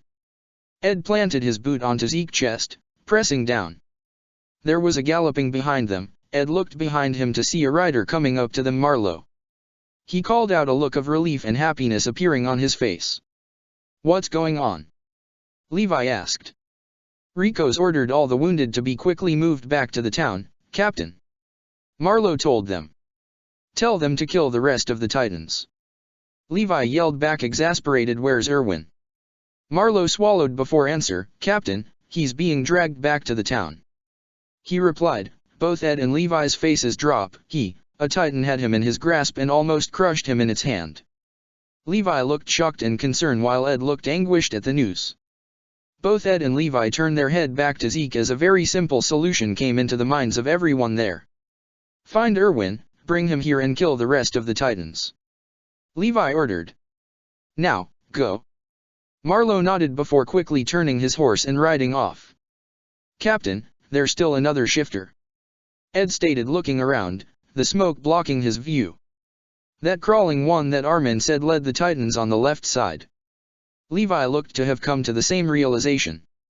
Suddenly the smoke to the side of them parted as a Titan's long face and gaping mouth burst through, its mouth casting a shadow over them. Get down. Levi grabbed Ed by the hood as he pulled them both to the side off the beast Titan, Zeke free from their blades as Pike saved him. Pike began to bolt off away from them. Hey! Ed yelled, get back here. There was a clap of hands before the ground underneath Pike shook and stone hands tried to gasp at them, like something out of a nightmare. But Pike quickly avoided the traps and weaved her way through. Kill them all. Zeke yelled, straining his voice as he gave the order to his Titans. Just like that, the once still Titans were brought back to life as they resumed their attack. And tear those two apart. You bastard! Levi demanded. You're not getting a dash. Suddenly a group of 15-meter Titans charged towards them with zealous vigor. Levi, you little monster, you really cut me up. Zeke commented, doesn't matter, you're all going to die here, you and your brother will die in this world too. Ed, you'll have come here for nothing. Get back here. Ed yelled, I said get back here. Titans. Levi yelled, stay focused. You bastard, get back here. Ed continued to yell out as Levi prepared to attack the incoming Titans, we're not finished here yet. No, we're not. Zeke muttered as the echo of Ed's cry reached him. Armin watched the colossal Titan's movements. His arms were now a smoking mess of thick gray clouds as small holes dotted the colossal's stomach, chest, and face. Birdhold. Armin continued to call out, you're not getting anywhere with this, just stand down. He tried to reason, just talk to us. The colossal Titan stared at him, Annie tried to fight, we didn't want to kill her and we don't want to kill you too. He told him, just talk to us. The colossal Titan screamed out at Armin, he covered his face as the harsh wind of the Titan's cry and the steam pushed against him. Looks like I've made him angrier. Armin thought I meant what I said, Birdhold. But if you're still going to do this, then just stay focused on me. Armin wondered where Eren would be now. Shouldn't be long left. The colossal Titan raised its fist at Armin, trying once more to squish him like an irritating insect. Armin responded with another explosive-like strike against the Titan's arm, pushing it back. The colossal Titan recomposed itself and stood forward, before then slamming its hands on either side of Armin, blocking his sides. Armin began to panic realizing what was going to happen. The colossal Titan began to skim its hands across the walls as he intended to squish his hands together with Armin between them. I'm trapped. He looked back at Birdhold. The eyes. Aim for the eyes. Armin tried to visualize the path before him, the atoms of oxygen and the area of damage as dread, panic, and fear clouded his mind and gripped his body, fired out towards the colossal Titan's face. A mass explosion of fire, flames, scorching heat, and smoke blew up in the colossal's face. The reach of the inferno brushed out against Armin, who covered himself from the incoming fire, the embers singeing his skin and hair while his uniform had caught flickers of flames.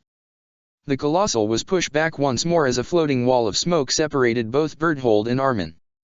Armin quickly puts out the flames which flickered around his cloak and coat, patting them out into dark burnt marks. Armin looked back to the smoke waiting for the colossal's next move.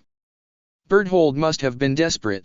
The colossal Titan practically threw themselves forward, splitting through the smoke with the intent of crashing into Armin.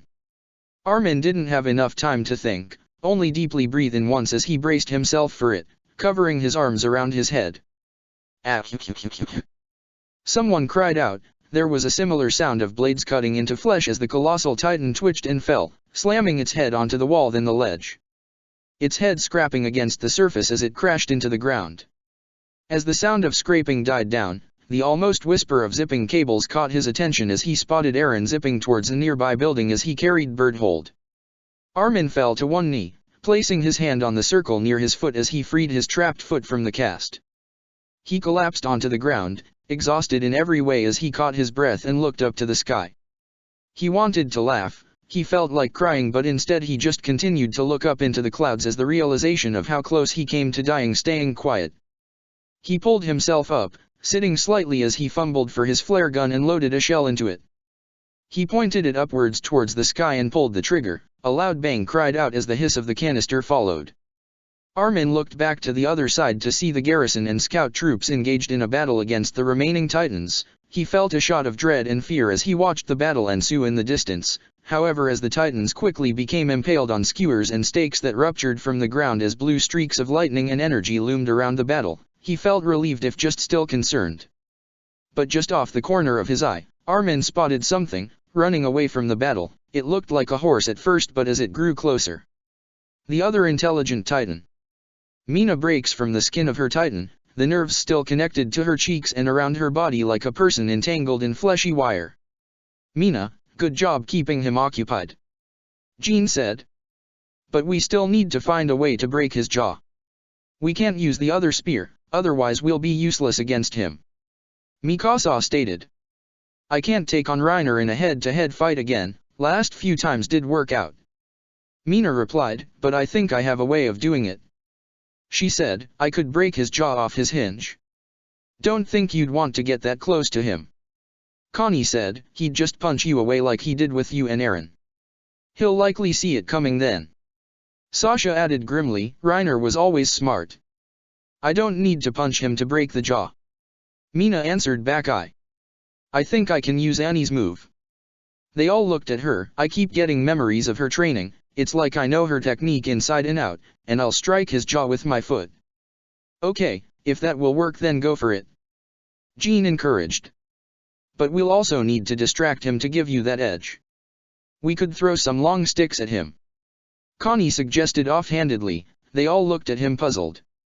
I mean, he knows about the spears, so if he see just some long sticks being thrown at his neck he'll be distracted, Connie, Jean said, a look of realization on his face. That's actually a great idea.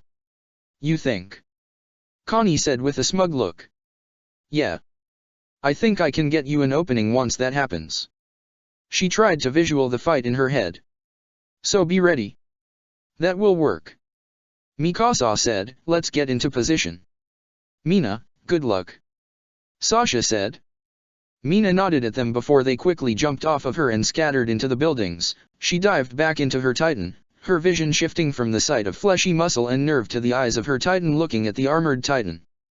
Mina raised her fists towards her face as she moved her left leg forward and stood on her toes. Before her, a vision from a few years ago appeared before her as the image of the armored Titan dissolved away to be replaced by one of the cadets as they held a wooden knife in their hands ready to charge at her. In the background she could see herself struggling against another cadet. In the moment she felt calm and in control as her eyes narrowed and her fists clenched tighter. Suddenly the roar of the armored Titan brought her back into reality with vicious intent. She wanted to scream back at Reiner, instead she stood there silently. What would a clear opening look like when they're on their last legs and won't counter any hits? She remembered Ed telling her, or if they go for a desperate attack. Mina unclenched one hand and waved her hand forward, trying to egg him on to charge her. Reiner leaned forward and charged at her with full force. Mina stood her ground and waited. As Reiner came close enough, she focused her energies into her crystal, laseing her foot and then swinging it towards Reiner's face.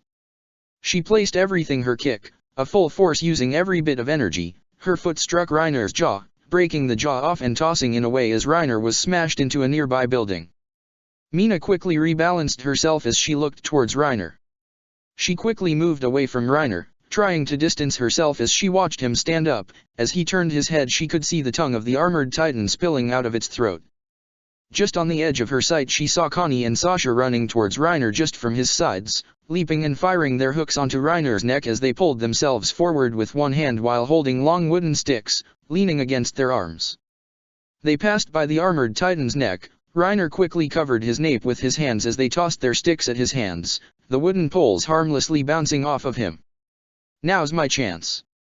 Mina swooped around Reiner while his hands were still placed around his neck. She wrapped her arms around his and held him by the neck as he tried to flay around and escape. Mina dug her heels into the ground as she tried to hold him in place. Do it now, She yelled out, but all that came out of her titan's mouth was a loud cry in frustration. She caught a glimpse over Reiner's shoulder as she spotted Mikasa flying towards Reiner. Mina dug in more as she tried to hold onto a struggling armored titan. There was a familiar burst of smoke followed by the single click of metal as Mikasa flew past. My neck. She quickly focused her energies and attention to the front of her neck as a crystal layer began to form at the front of her neck. She suddenly felt a cut around the nape of her titan as a hand grabbed her collar and pulled her from the nape of her titans, the nerves around her snapping as her vision returned to her real body. Just before an explosion engulfed the front of the armored titan, blowing Reiner out of his titan and scorching her legs as both her and Mikasa barely make it out of the blast radius. The two titans collapse onto the ground with a loud thud as the others collect Reiner from the wreckage and Mikasa quickly begins to bandage up Mina's wound with her clock. We did it. Mina muttered. Yeah, we did. Mikasa replied with a faint smile as she tied a knot over the makeshift bandage before she then reached into her pocket and pulled out a flare gun, loading a shell into the chamber and firing it into the air. A green swirling line soared into the sky and touched the clouds. Hang gripped her shoulder with one hand, pressing down on her wound with a thick piece of ripped cloak as she had the other on the transmutation circle. Her breathing was slightly labored as she looked around herself, the rubble of Shiganshina surrounding her, as she tried to find the movements of the Jaw Titan which was prowling around the ruins like a predator eyeing prey which was putting up a fight.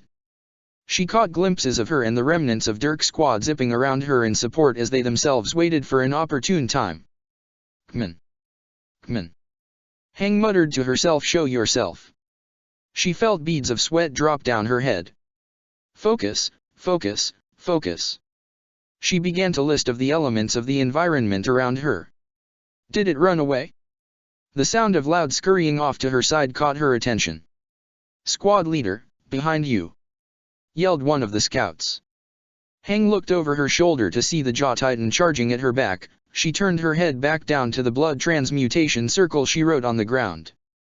The ground behind her shook slightly. The Jaw Titan's shadow was now cast over her as its claws were ready to strike down and a large fist erupted from the ground behind her and smashed into the jaw of the Titan which sent them flying back.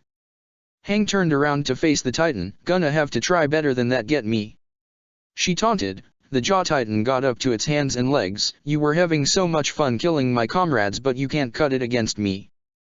The Jaw Titan eyed her before trying again to attack. Hang kept her eyes on the Titan as a stone claw struck the side of its body, sending it crashing onto the ground and like something out of a nightmare. Stone and dirt hands began to form from the ground under a storm of flashing lights and sparks.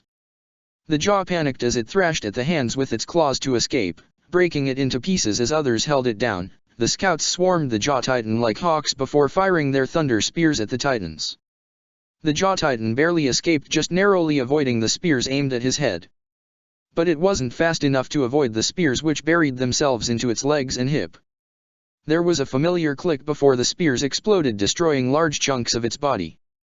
The Jaw Titan, on 2 arms and 1 leg, limped around as quickly as it could try to escape as it tried to sprint off. You're not going anywhere. Hang yelled out, keeping an eye on the Titan. Blue light began to shine around her once more as massive thorn stabbed through the Titan's shoulder and held it in place as more hands began to grab at its arms and its 1 leg. The Jaw Titan tried to struggle through its grips but to no avail. It was now trapped in Hang's clutches as the scouts began to circle it. The shifter inside must have panicked. A large burst of smoke erupted from its neck as the shadow of a figure appeared trying to escape. Capture it, Hang ordered. She watched as the scouts swooped down and apprehended the shifter, holding them to the ground as they cuffed and restrained them. Hang stood up from the circle and walked over to the shifter, still clutching at the cloak covering her wound. Squad leader Hang. Nifa greeted her with a smile of relief. A few of the scouts rushed to her. Hang raised up her free hand, stopping them as she continued to walk to the shifter. She looked down at the shifter. An average-looking man with a slick-back blonde hair greeted her. The scouts forced a long bandage into his mouth as they tied him up, forcing him up to look at Hang. Square gray eyes looked back at her. And just who you might be? Hang asked. The shifter responded in muffled yells. Oh right, can't talk now can you? She joked. Looks like your body is whole still, can't cut you up or hurt you to incapacitate you. She pondered for a second. Shame for you, we don't have any tranquilizers. She commented. Suffocate him. A scout behind the shifter wrapped their arm around his neck as the shifter struggled to escape, gasping for air. Hang turned away from the shifter and back to Nifa. Signal the others, we've won our fight.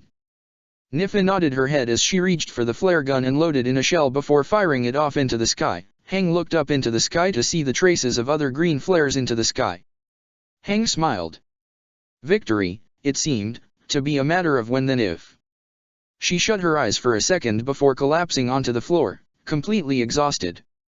Petra watched as her squad began to tend to themselves, treating their wounds and collecting their equipment, all while Reiner sat up against a wall, his body almost destroyed from the explosion that forced him out of the Titan. His arms were completely gone, cut off for their safety, but his legs were only just severely burned.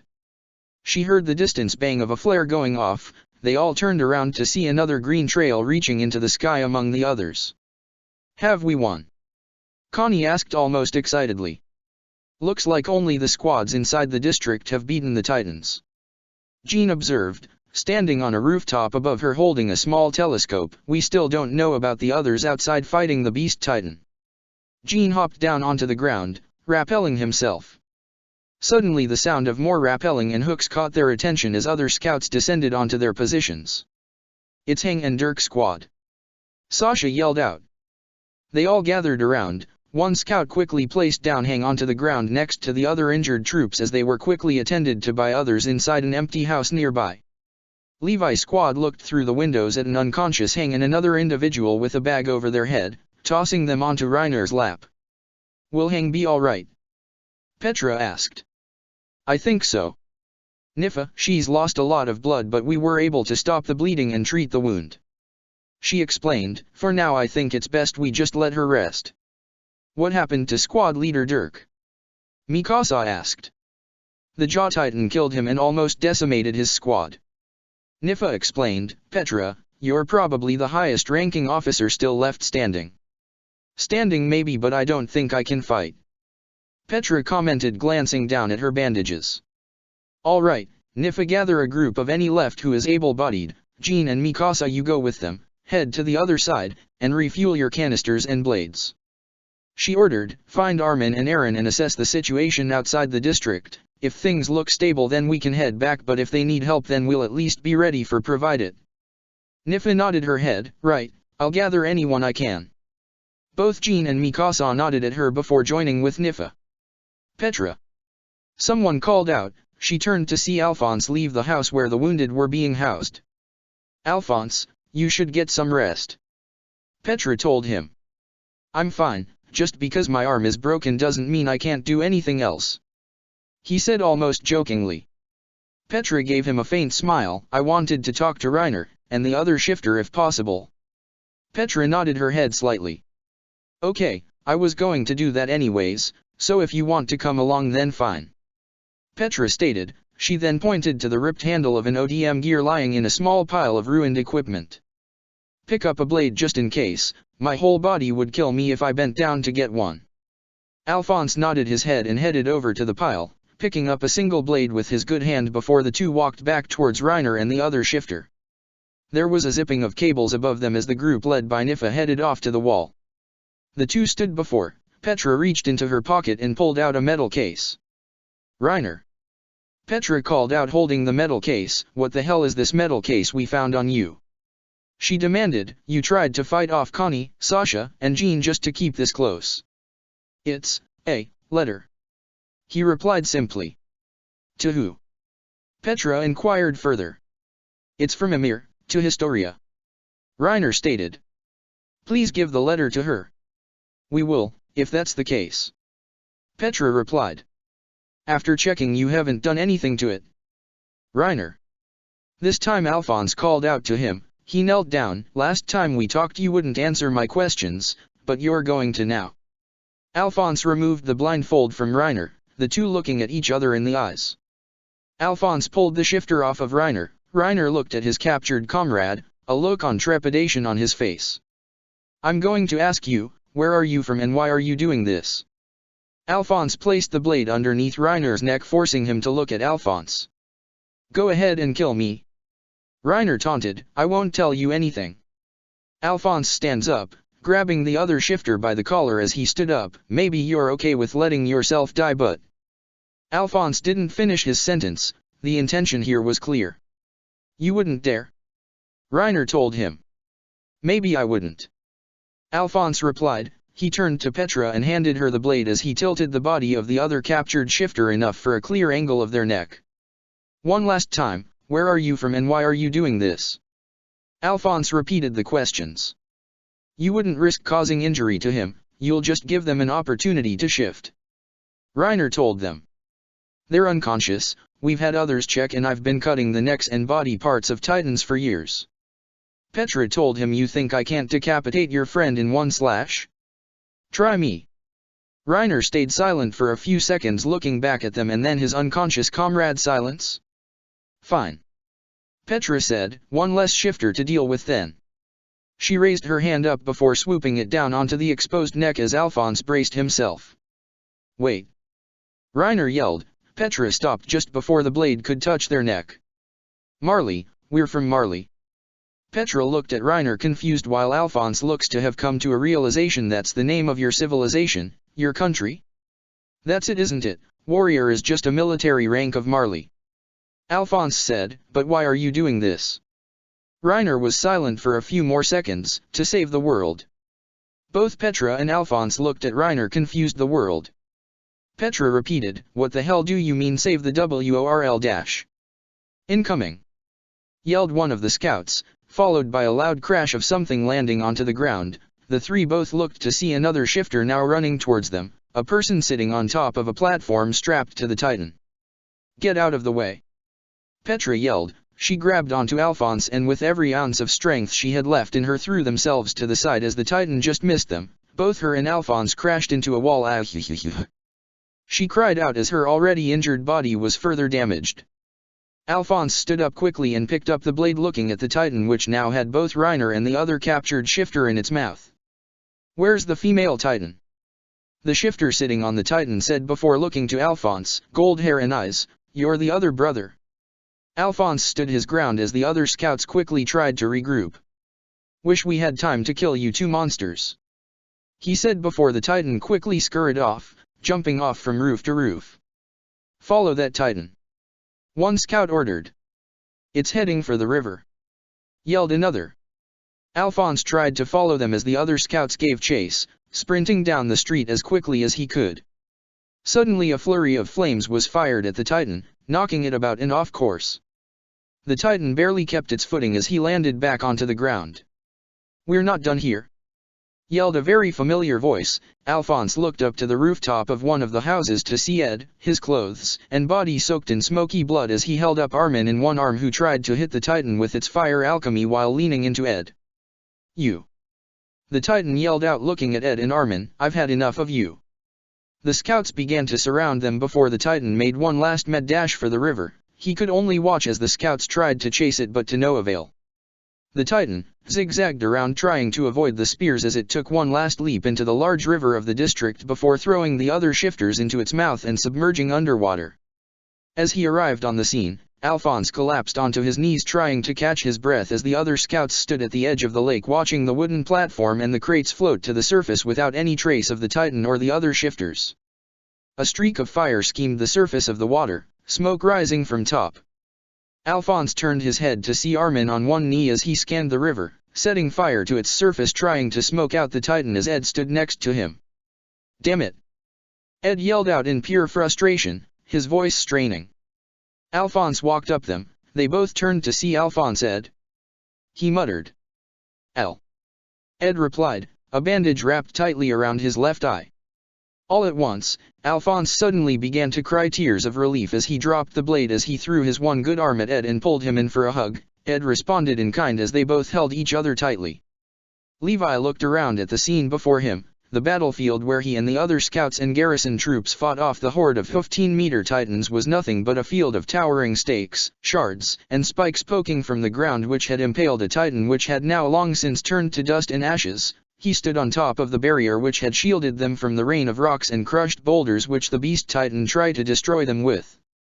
He turned around and looked down at the inside, All around inside the barrier what was left of the expedition was gathering the survivors all into one spot as they began to reorganize their forces and take count of who remained.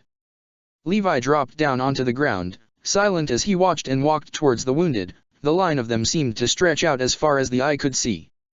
"Captain Levi." Someone called out to his side. He turned to see Rico walking up to him. "Thank you for what you did back there. I don't think we would have survived that attack if you or Ed hadn't stuck around." Levi thought back to that, Ed striking down the Titans as he carved a line through their ranks, all while the Beast Titan made his escape. "It's no problem, I'm sorry about your comrades." Rico looked down. "We lost a lot of good people today," she said, "and by the end of the day we may lose even more." Levi's thoughts wandered off to one person as she said that. "What's the current head count?" he asked. "Out of the 280 soldiers who came here, how many are left?" 88. Rico responded. "Less than half of those accounted for can walk."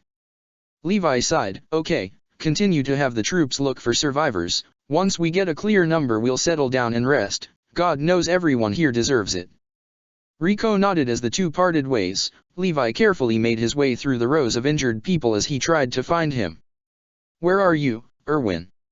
In the distance he spotted Ed and Alphonse sitting outside of a tent talking to Marlowe. He walked up to them. "Captain Levi." Marlowe and Alphonse saluted him while Ed continued to look at him and just nod his head. "It's good to see you three all made it," Levi said in his usual calm manner. "Marlowe, how was your first expedition?" It's, I don't know if I have the words for it or how I feel," Marlowe replied as he stared off into the ground as if thinking back to what he had experienced and witnessed.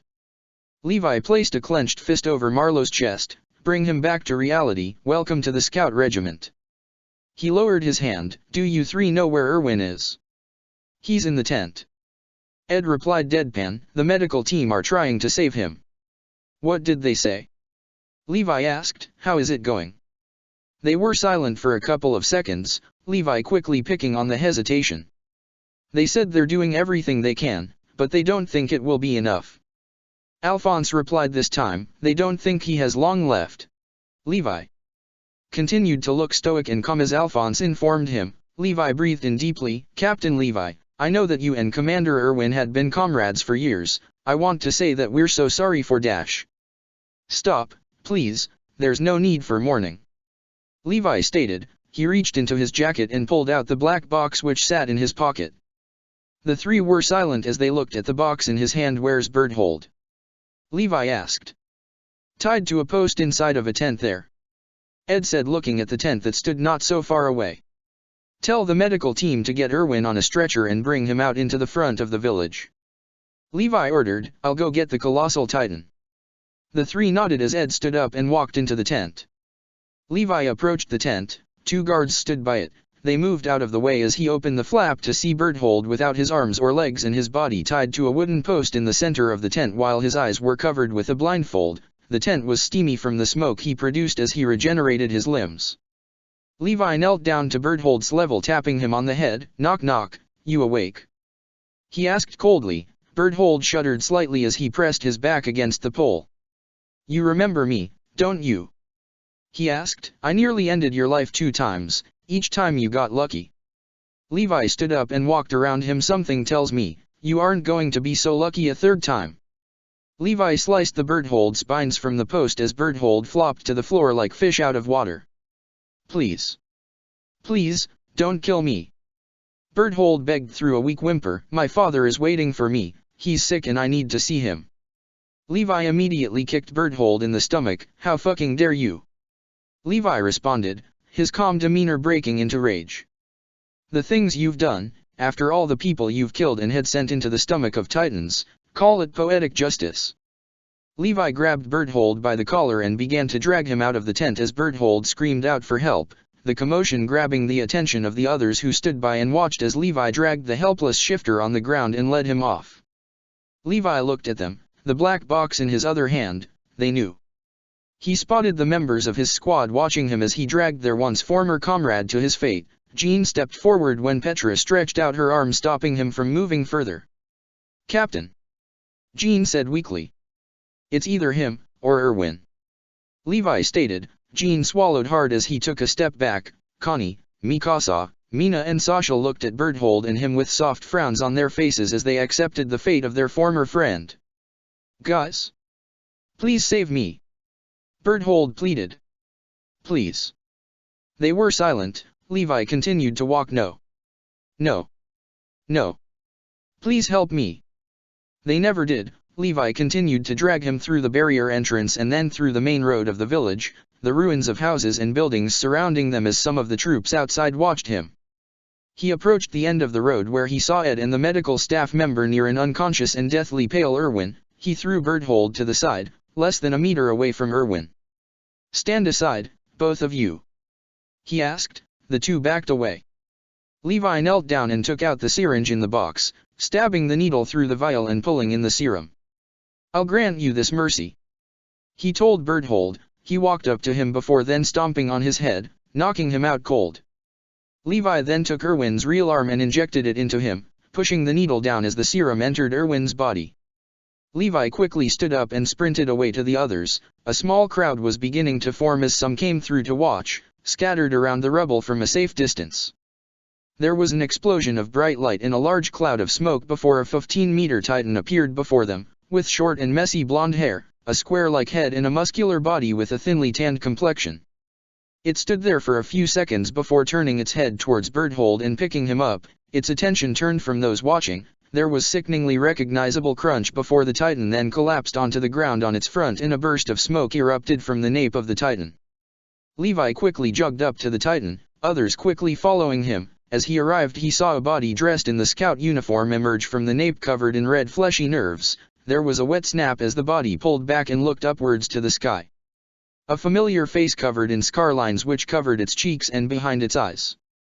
"Erwin," Levi muttered. He pulled out his flare gun and pointed it to the sky. A trail of green smoke flew upwards into the clouds. Chapter 54, The Truth of This World. "Commander Erwin!" Someone cried out. He looked the 15-meter titan in its large hungry eyes. He could feel the pressure of its fingers around his body as it began to crush him in its grasp. He felt himself fading into black before the titan was struck down and he himself was quickly lowered to the ground. "Please, forgive me," he muttered out as he was dragged away from the battlefield. A long line of scout soldiers and familiar faces stared at him, watching him with judging eyes all while the battle around them continued in its intensity. Many of those watching him were soaked in blood or missing limbs. Some of them were faces from years gone by and others, from just a couple minutes ago. "Please, forgive me." The faces of Gelger, Mike, Dirk, Marlene, Klaus, and Levi's squad watched him, and as he was dragged further down the line he saw the faces of those wearing garrison uniform, Ian, Mitabi, and Hans all watching him. "Why did we die, Erwin?" a voice asked. "What was it for?" another asked as Erwin's vision began to fade to black just before he saw his own father before him, an iron brand mark on his chest. Erwin quickly sat up from the bed he laid on as he caught his breath. He turned his head to both sides to find himself inside of a tent with no one with him, only a table of surgical tools and bandages. He moved out of his bed and walked towards the entrance, pushing the flap aside to look. Outside was the same, completely deserted with not a soul in sight.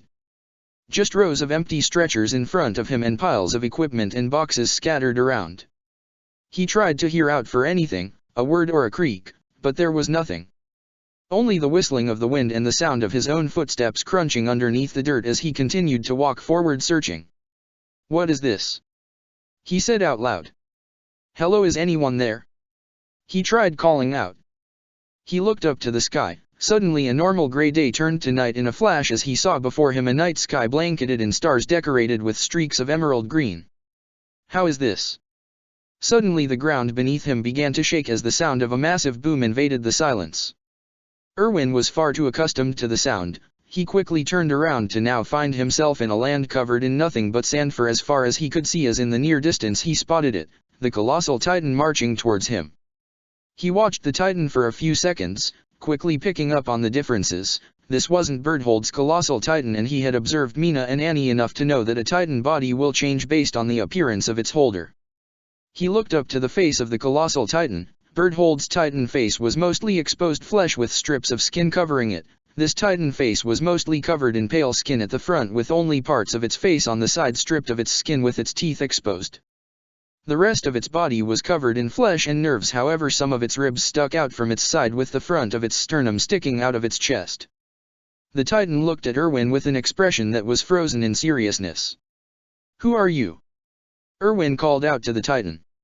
Suddenly he felt a hand grab his shoulder. He looked down at it to the person standing behind him to see a person dressed in a surgical dress and a mask. As he looked at them, he quickly realized that the environment around him had instantly changed, and he was back just outside the entrance to Shiganshina, with people walking around or lying in stretcher as a few of the medical team tried to get him back to the tent.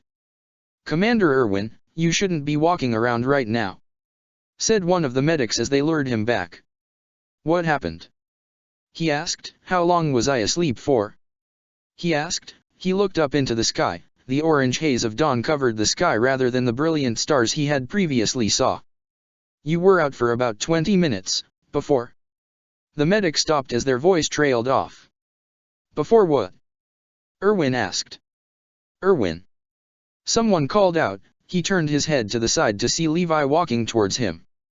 "You should be asleep," he said. "Mina was asleep for a few days when she dash." Erwin's expression turned sharp as he quickly caught on to what Levi was going to say. Suddenly the strange hallucination of the Colossal Titan made sense. "You transferred the Colossal Titan to me?" he asked. Levi nodded his head. Erwin then had a sudden urge to look down as he moved his hands in front of him. Two real human hands appeared before him, his hands. "I see." The team lured Erwin back to the tent where he sat on the bed as Levi stood by him. "I guess I should fill you in on what happened," he said as Erwin sat with his head lowered and his hands clasped together. "Well, you didn't figure it out already. We won the battle against the Titans, and Wall Maria and Shiganshina is now ours again," he stated. "But the bad news is the Beast Titan got away, along with the armored and 2 other shifters, and so far we've counted about 90 people actually survived this fight." Erwin looked up. He could tell through Levi's hard expression he was frustrated by that. "I'm sorry Erwin, I didn't kill that hairy bastard like you asked." "It's fine, Levi," Erwin told him reassuringly. "You and the others did what you could, and in the end we achieved the goal we set out 5 years ago in taking back Wall Maria. When the time comes we'll worry about the beast in any future encounter." "Guess you're right," Levi replied. "We may have beaten them back this time, but there's no telling when they'll come back for round 2. "How are the others? What about the other officers?" Erwin asked. "Did they survive?" "Hang and Nanaba are the only scout squad leaders who made it out of this, but they're both resting at the moment. Only Petra and I are left," Levi replied. "For the garrison, only Rico is still alive." Erwin nodded his head solemnly. "How are the Elrics, are they alive?" Erwin asked. "Did Aaron and Mina all survive?" "Ed and Al survived, but they're both injured. One of Alphonse's arms is broken and Ed has lost one of his eyes," Levi told him. "Both Aaron and Mina sustained minor injuries, nothing they haven't healed themselves from." "I see," Erwin replied. "You should also know, Alphonse questioned Reiner and got some information out of him before they managed to escape," Levi said. Erwin moved his body up straight, like a student listening carefully to their teacher or parent. "He said that the shifters are from a place called Marley and that their mission is to save the world, as Reiner put it." Erwin breathed him deeply as if to control himself upon hearing the information. "Have you explored the basement yet?" he asked. "No, not yet, we're gathering a team to head there," Levi told him. "It's going to be the 2 Shiganshina brats, Edward, and myself." Erwin stood up from the bed. "I'm going with you," he stated. "Like hell. Just because you got your real arm back doesn't mean you're fine," Levi argued. "You need to rest, leave it to us, we'll bring what we find back to you." "That, I'm afraid, is not good enough," Erwin argued back. "As I told you before, I came here to discover the truth of this world, to be there when it happens, so if you and the others are heading to that basement then I will come with you." "I know what you said, I think it's a dumb decision," Levi retorted. "Beside, we still have to keep an eye on you. For all we know there could be some unknown effects to inheriting the Colossal Titan." "You think I'd transform into a Titan?" Erwin asked. "I've read the reports from Hang on how a shifter's powers work. Rest assured, my mind is solely focused on the moment we find out the truth of this world and what this Marley is and why they are hell-bent on trying to exterminate walled humanity. Erwin walked over to the flap of the tent. Beside, Edward did promise that if we won this battle, he'd bring me to the basement. Wouldn't want him to go back on that promise, Erwin said with a fox's smile. Levi rolled his eyes as they both headed out of the tent and towards the others. Damn it, Erwin, he muttered, I'll trust your judgment. Ed looked up the steps of a small slope going upwards. Around him was the rubble of the houses that may have once made up a community of people, families, children, parents, and others. At the end of the slope, just off to its side, looked to be a house crushed by a massive boulder, similar to that of the boulder used to seal up Trost all those months ago, Eren and Mikasa's home. The houses destroyed or left standing after the initial invasion of the Titans 5 years or from their battle were swarmed by overgrowth as nature tried to reclaim the area with years of humanity's absence. He looked back to Eren and Mikasa, who stood just behind him, looking around, staring at the street as if reliving a memory. Edward stayed silent, knowing what Eren must have been thinking about. Should we keep moving? Erwin asked as he walked up the steps. Yes, Commander, Eren replied as both he and Mikasa began to move up the overgrown steps up towards the house crushed underneath the boulder. As they moved up to the steps, Ed surveyed the destroyed house, wondering if the door to the basement was trapped under the boulder before Eren moved closer, walking into the rubble before pointing at a space underneath a pile of rubble. There, he pointed, that's the hatch to the basement. All right then, everyone grab a plank of wood, Erwin ordered as he picked up wooden beam and inserted it into the rubble. Don't cut yourself now, Levi remarked. The group all grabbed a wooden beam as they tried to push the debris off of the wooden hatch that was covered, the rocks sliding off and bits of wood snapping and breaking away from the combined effort. After a few minutes of work, the hatch is clear and the way is open. Hang grabs the handles for the hatch and pulls the door to the side, opening it. Before them was a straight staircase going down towards another door. They shone their glowstones towards the entrance. This is it, the moment we've been waiting for, Edward stated. He looked towards Eren. You first. Mikasa grabbed onto Eren's shoulder. Let's go. Eren walked down the steps as the others followed him just behind. In front of the wooden door placed on its handle was a lock. Eren reached for something around his neck, pulling out a key with a loop of string attached to it. Eren tried to place the key into the hole. The key fumbled as it failed to be inserted. Eren began to panic. What's wrong? Levi asked. This key isn't for the door, Eren exclaimed as he continued to try and force the key in. Move aside, Ed said, tapping Eren in the shoulder. Eren moved to the side as Ed clapped his hands together. He looked at the door, then the lock, then the door, then the lock, before kicking the door handle and forcing the wooden door open as it swung to the side. It's open now. The team walked into the room. Inside, a small desk met them with a small assortment of tools and books resting on it. The rest of the basement was filled with cabinets and shelves containing various other tools, books, and vials of medicine. Cobwebs, mold, and decay decorated the walls after years of neglect. Everyone spread out and looked for anything that might be suspicious, Erwin said as he walked over to the desk, looking through the books laid out on the table. Ed walked over to the shelves full of books, picking out some of them. The Anatomy of the Human Body, A History of Pandemics, and Importance of Personal Hygiene. Ed placed the books back on the shelves as he continued to look. This place looks like just a simple doctor's office, Erwin said, looking at the room from the desk, as if he was trying to conceal something using normality as his disguise. He'd be stupid to leave anything out in the open for the interior MPs to find, Levi said as he examined the labels on the bottle. Mikasa walked towards the desk, looking at its sides before noticing a small keyhole hidden away. Eren, there's a keyhole here, she said. The group quickly huddled around the desk as Eren proceeded to open the hidden drawer at the side of the desk. There was a timid click as the key turned. It's open, Eren said softly. He pulled the drawer open to reveal an empty drawer. It's empty, he exclaimed in shock. Look closer, it's a false bottom, Levi said as he placed his hand on the bottom of the drawer to reveal another level. He pulled the false bottom from the desk, revealing 3 books neatly tucked away with small rolls between them. Erwin reached his hand into the drawer as he picked up one of the books, looking at them wide-eyed and in complete awe as Eren and Ed picked up the others. This is it, Erwin said as he held onto the book, his voice trembling. This is what we've been looking for. Erwin turned to Aaron. Aaron, since this is your father's books, it is only right that his son should have the honor. Thank you, Commander. Aaron replied as he took the book from him. Ed watched them, both of their hands shaking slightly. Aaron placed the book down on the table, he placed his hand on the cover, and so did Mikasa. They both looked at each other before looking back at the book. Everyone's heart racing as an intense silence held onto the atmosphere of the room. As they turned the cover of the book, the hard cover hitting the table with a soft pat, those watching were greeted with a single photograph on the front page of what looked to be a young man dressed in a suit standing next to a young woman dressed in a white dress sitting down on a chair with a child dressed in smart clothes sitting on her lap. What the? Aaron muttered as he picked up the photograph for a closer look. What is this? I've seen something like this before. Erwin said as he looked at the photograph. He then turned to Edward. Wait a minute.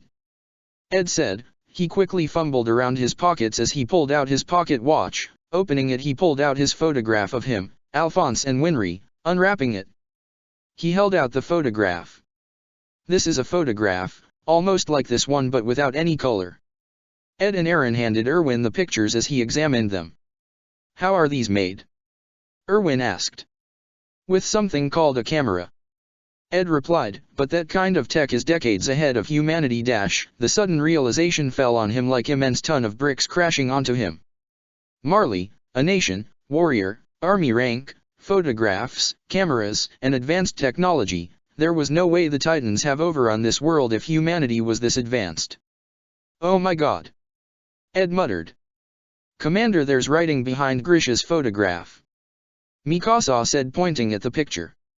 Erwin flipped the photograph around to read the message. This is not an illustration. Erwin started, his own voice quivering. It is an imprint of reflected light, left on a special kind of paper. It is called a photograph.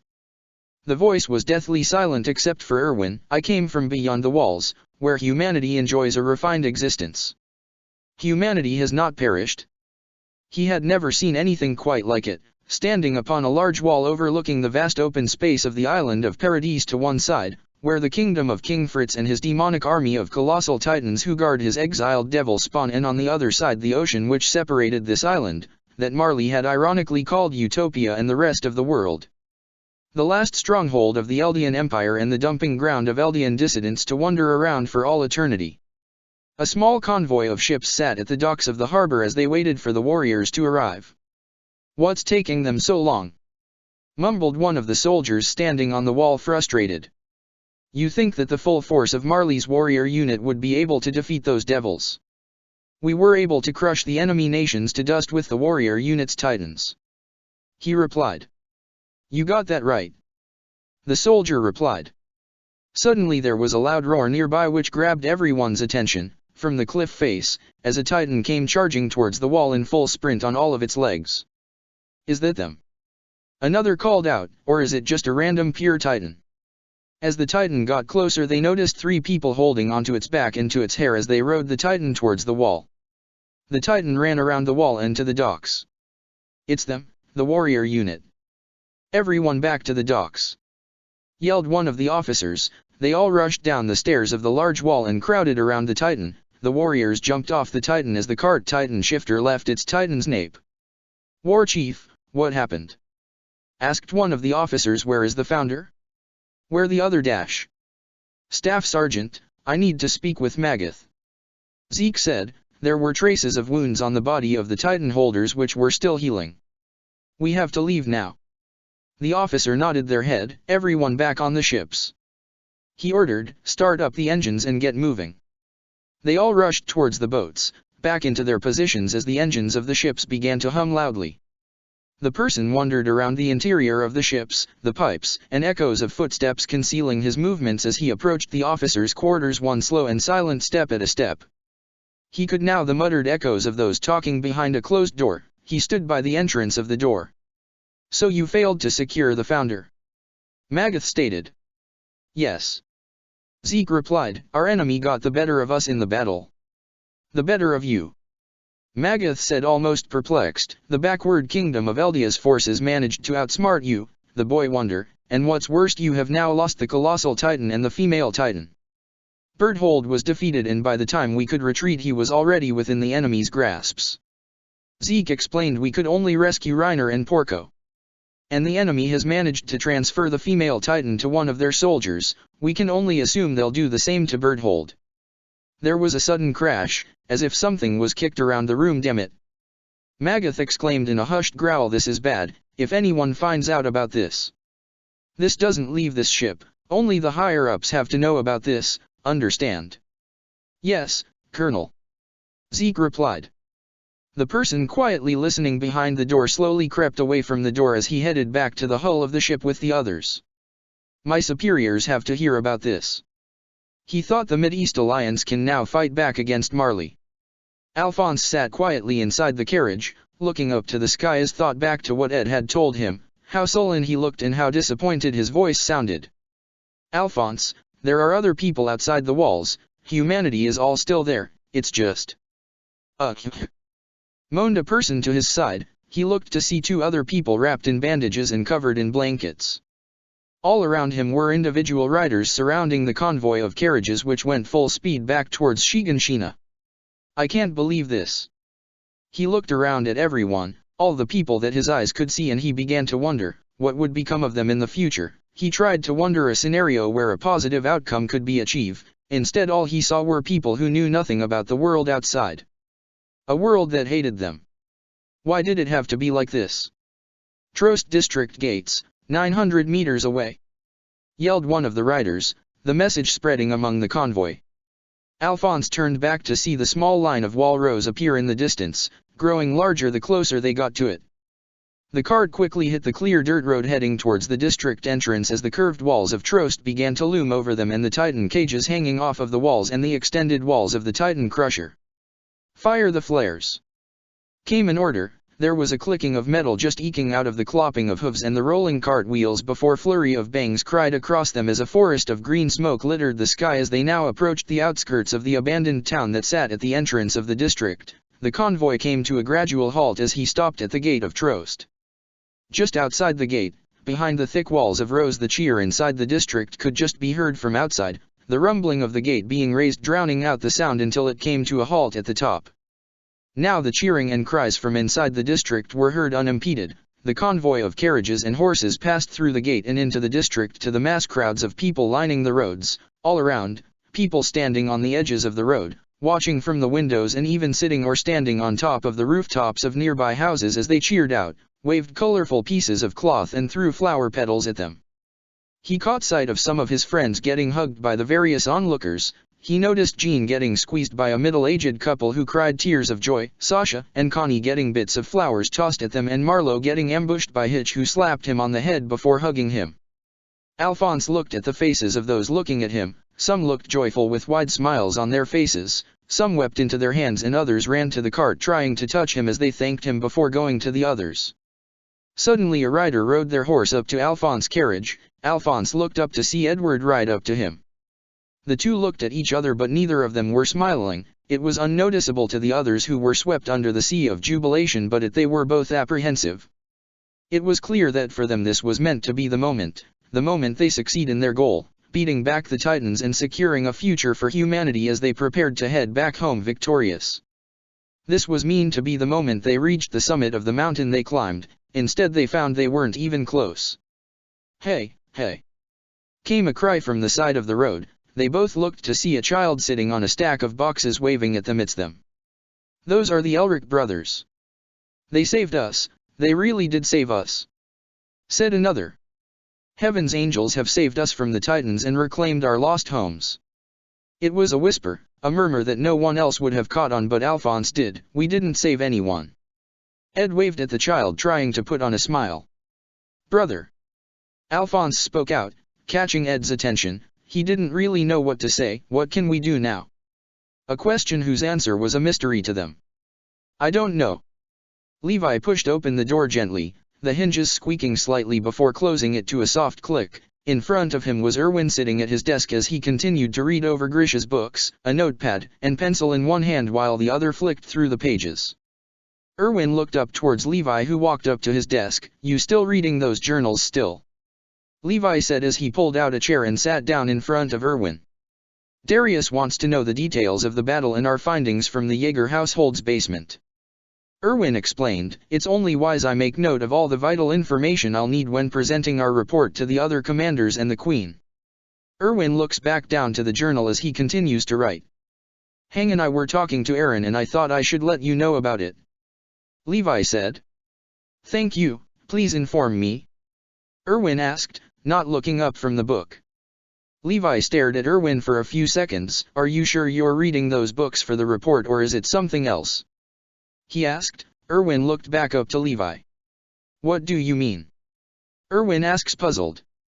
It's been 3 days since the battle, since then you've been locked in your office reading those things. Levi stated, I've seen the trays of food they leave outside your office, at best it gets half eaten but sometimes it doesn't get touched at all. Well, I'm extremely busy. Firstly, I've been drawing up plans to restructure the regiment after the recent losses and now currently trying to write a report about the aftermath of the recent battle. Erwin replied. Don't give me that crap. Levi interrupted, I've seen this before. Erwin, you're chasing it. Chasing what? Erwin asked confused. That feeling, the gratification, the feeling of getting that itch scratched. Levi stated, I've seen folks in the underground who had the same thing, whether it was drugs, money, sex, or alcohol. It was like they were trying to get something that they had and then kept on doing either to get that moment when they first started or just to stop the pain. Levi paused for a second as the two looked at each other, and they never do, it just eats away at them. Erwin looks down at the book and then closes it before letting out a deep sigh. He chuckled disappointingly, damn it, Levi. I saw how you were when you started to read those books for the first time. Levi said, I know that look you had, it's a look I've seen 100 times. I'm sure you have. Erwin replied. He said defeated, there's no point fooling you, is there? Levi shook his head. You got me, Levi. I'm stuck. Erwin weakly threw his arms up in the air. I spent my life trying to get to that moment, everything I did was designed for it, joining the scouts, becoming a squad leader, becoming commander, every expedition I planned in every battle. I thought, it would have been easier to die but I kept dragging myself just for the moment I'd get to prove my father right, that there was a world outside these walls. His dream became my life and everything. If you're still feeling bad that you had other ambitions over humanity then don't be. Levi tried to reassure him. Remember what Ed said, everyone has ambitions but it all came together for humanity. I know that, it's just, I buried the guilt under my facade in my dream. Erwin explained, now that I've realized my father's dream, I realize I'm left with nothing but my lie. Erwin turned his head towards the window behind him. I know now that I have little to nothing dragging me forward now. They couldn't keep going, unless they were drunk on something. Levi could hear Kenny's words echo in his mind, they were all slaves to something. Levi stared at Erwin who looked out of the window, his body slumped over a bit as he spoke about it. Emptiness. Even him. Maybe it would have been better if I had died at Shiganshina. Erwin said, turning back towards Levi. Levi leaned forward and lowered his head a bit, looking at the desk as he held his hands together. Aaron told us that he had memories from his Titan. Levi told him, his dad's memories of his life before he came here. Turns out Titan shifters only live up to 13 years after eating the previous one. We checked with Mina about Annie's memories and even she was able to confirm it. Erwin sat up as the implications began clear to him. Needless to say, family and friends will be feeling shitty over it, but that means Aaron's got 8 years, Mina's got 12 years and several months, and you've got 13 years. I see. Erwin said. Levi looked back up to Erwin. Maybe you feel like shit, maybe it would be easier to lay down and die and hand everything over to either Hang or Nanaba if you really had nothing to look to in the future. Levi stated, but knowing that you've got 13 years, are you going to make those years count and lead us out of this hell? Both Alphonse and Edward stood outside the double doors to the hall as the other officers and officials stood with them, dressed in their smarter army clothes. Some congratulated them on their victory while others tried to make some small talk with them before shutting them off as soon as they tried to talk about the recent battle. Ed touched his eye patch, scratching at it lightly. Stop doing that. Alphonse told him, you might make it worse. I already lost my left eye, can't get any worse than that. Ed remarked almost jokingly. Alphonse rolled his eyes. Brother Alphonse said softly, "How long are you willing to stay here?" he asked. Ed was silent for a second before he pinched the bridge of his nose and sighed. "I don't know, Al," he admitted. "I guess a lot depends on what will happen. Whatever happens next, we have to make sure they're safe." Alphonse replied, "We'll never fulfill the promise to the truth if we leave knowing all this." "How long are you willing to stay?" Ed asked, looking at him. Alphonse looked at the floor. "As long as it takes," he said in a deep hush whisper. "Hey!" came a call from a familiar voice. They both turned to see Mina walking towards to them holding a notebook. "Mina," Ed said. They both looked at her a bit surprised, before their expressions turned a bit glum. "Mina mirrors their faces. They told you to attend to." "Yeah, they did. I wasn't there when they searched Aaron's basement, but they said I had to be briefed on this because of my Annie's memories," Mina explained. "How are you holding up?" Ed asked, trying to confront the elephant in the room. "I'm doing fine, all things considered, I guess," she replied. She looked at the floor before sighing a bit, catching on to the meaning of his question. "Mina, I'm so sorry," Alphonse said. "If there's anything we can do, we'll try our best. I know this must be hard." Mina gently grabbed Alphonse's uninjured hand, squeezing it. "Please don't say sorry, just, you have nothing to apologize for. I wouldn't be here if for, well, you know." Ed looked at them, their gaze and their touch. It looks like they no longer attempted to hide it. Suddenly the double doors opened as guards dressed in their long brown coats bearing the emblems of the royal family and armed with muskets, and Emerstrian handguns strapped to their side. Both Ed and Alphonse both hit it well, the intense discomfort as they walked past the guards and into the hall. "They're already making them." As they walked into the hall, they were greeted by a beautifully crafted wooden desk sitting on a colorful rug with Historia, sitting on a small throne while Darius and another official sat next to her, a white tablecloth covering only her section of the desk with the 3 books and the photograph in a wooden frame. Behind her were the banners of the different military branches, and in front of her desk were a long column of smaller desks lined parallel to the walls with 3 other desks placed in a front facing her. On the front was Levi, Erwin, and Hang, in the middle was Mikasa, Aaron, and Armin, and behind them were empty chairs. Historia caught sight of them and politely waved at them. They raised their hand back before heading to their place as everyone else filled in the other seats. Ed sat to the left, Alphonse to the right, and Mina in the middle of them as they quickly organized the papers in front of them. The room fell silent quickly as everyone settled in. "Are we all settled then?" Darius asked, looking around the hall. "Good, straight to the business at hand. In this room are the ones who currently know about the existence of not only the 3 books but also any general knowledge of the world outside of our walls, both directly from others or indirectly." He stated, "We owe the retrieval of this information to the 91 men of the combined scout and garrison expedition who came back to us, and those 106 scouts and 66 garrison soldiers. Their actions will be remembered for generations to come. We will find a way to honor them in time, but today I wish to share the information gathered with the Queen and help develop a joint strategy for the new threat we face." Darius turned his head towards Erwin. "Scout Regiment Commander Erwin Smith, what do you make of the situation?" Erwin stood up from his seat. "Despite our victory over the enemy we have identified as the nation called Marley in taking back Wall Maria and stealing the power of the colossal titan, we of walled humanity find ourselves in a perilous situation."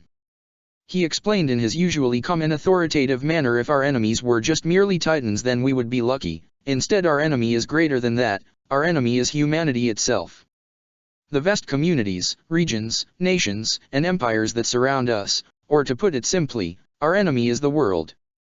On another world there are a group of people who are fighting a war for their survival. I've watched as they've courageously struggled against a powerful force they do not yet fully understand but who seeks to annihilate them." The truth's words echoed in their head. All that time they believed they were battling for humanity, believing that the truth tricked them and put them in an impossible situation. Turns out the truth never lied, but the task still remained impossible. "Is this what you meant? Do we have to protect the island from the world? Do we have to face the world? Even so, how can we stop them?" Alphonse thought. "According to these notes, we are the subjects of Ymir, a special race of a long-deceased empire and nation that was capable of transforming into titans." Erwin continued to explain, "These subjects of Ymir once ruled the world, and the world fears that we can still one day do so again. Irwin paused. That is why the nations and empires of the world seek to destroy us, and seek nothing less than our complete extinction. But why are you doing this? To save the world. So that's what you meant, Reiner Alphonse thought, but how can we? Alphonse looked around the room, his comrades, his close friends and the people he held close to him. They were your friends too, how can you think we are your enemies? Irwin continued to speak. The history of the king, the entrapment of the walls from those turned into titans forced to roam the lands, and the exploitation of the Eldian people as weapons of war, the mission of Marley, the final message and instructions from an informant called Aaron Kruger to Grisha, and the mission to take the founding titan. As both Edward and Alphonse heard and understood the story of Grisha and the history of the world and the fear of looming genocide, they saw in their minds a single place, a single person and a single event. Ishval, Scar, and the war of extermination, war, destruction, mass killings and vengeance, all feeding into each other like an Ouroboros. In their minds they wondered, if to win this fight, if to protect walled humanity and return home with their mission completed, the thought of killing people, masses of them, made them sick to their stomach. Whatever happens, whatever we face, we can't let something like that happen, we can't give in to that. Ed leaned up against the pillar as he watched the hall slowly fill up. He looked at the faces of the people in the large room. All of them were survivors of the battle, many of them bandages covering their wounds, missing limbs and crutches, and some sitting in wheelchairs. Ed once more touched his left eye, the black eye patch now covering it. He turned his head to the window, the sunlight gleaming through the 3 tall windows filling the hall with light. Well, this will be more recognition than I ever got as state alchemist, Ed thought half jokingly, though I'd prefer to have an eye than a medal. He looked back. His brother and their friends chatted away with each other, mixing in with the general noise in the room. His eyes scanned the room as he spotted Marlowe walking towards them, Hitch grabbing onto his arm as it looked like she was lightly teasing him. "Hitch, stop it!" Marlowe whined silently. "Don't act like that." Hitch replied. "Why are you ashamed of me?" she asked playfully. "No," Marlowe admitted. "Good, now." Hitch gently pulled Marlowe's head down and kissed him on the cheek. "Don't mess up or I'll make fun of you," she joked as she broke off from him and went over to a group of MPs. Marlowe scratched his head a bit before he caught sight of Ed, who was staring at him. His eyes scanned over to the side to see others watching him too. The other members of Levi's squad watched along. "How much of that did you see?" he asked. It was clear he was embarrassed. "All of it," Sasha replied, trying not to giggle at him. "I was wondering how long it would take." Connie remarked. "Didn't think it would be that soon." "So when did you realize it?" Jean asked. "Probably when I thought I was going to die," Marlowe replied before chuckling himself. "Well, you're no longer the second densest thing I've worked with then," Ed joked. "Though Aaron still has the top spot." "What's that supposed to mean?" Aaron questioned, a bit annoyed. "I'm not someone who's completely oblivious to things." Armin covered his eyes with his hand as he massaged the bridge of his nose. "Right, Armin, back me up here." "Don't listen to them, Marlowe," Mina said. "I think it's cute that you two got together. Come on, tell us more." Marlowe joined the group as they began to continue chatting. Ed stayed quiet, his thoughts wandering back to home and Ames tries, to Winry and the others and the door within the realm of the truth. He thought back to that land of sand and the starry night sky that he saw through the crack of the door. What is that place? What's in there? And who was pushing on the other side of the door? His eyes then fell onto someone approaching him. He looked to see Irwin and Nanaba, the sleeve of her jacket's left arm pinned to its side. Commander Irwin and squad leader Nanaba, the others behind him, turned to her and saluted them. "At ease," Irwin replied after he saluted back. Nanaba placed her right arm to her chest before lowering it. "It's good to see you all doing well," she said, looking at them. "It's good to see you're up again," Jean said, though. His eyes turned to her missing arm.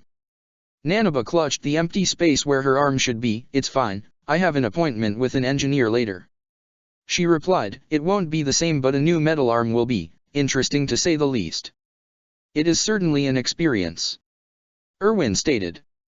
"Commander Irwin, squad leader Nanaba," called a voice from their side. They all turned to see a small group of scouts looking at her. Their faces were familiar, some all too familiar to Ed and Alphonse. "Squad leader Nanaba, it's great to see you're up and about," Floche said. "We, those of us who survived Utgard Castle with you and Gelger, are happy to see you're alive. Help lead us through this.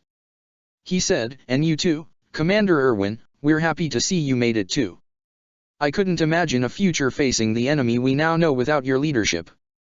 Said another. We know you'll help lead us out of this hell. Said another.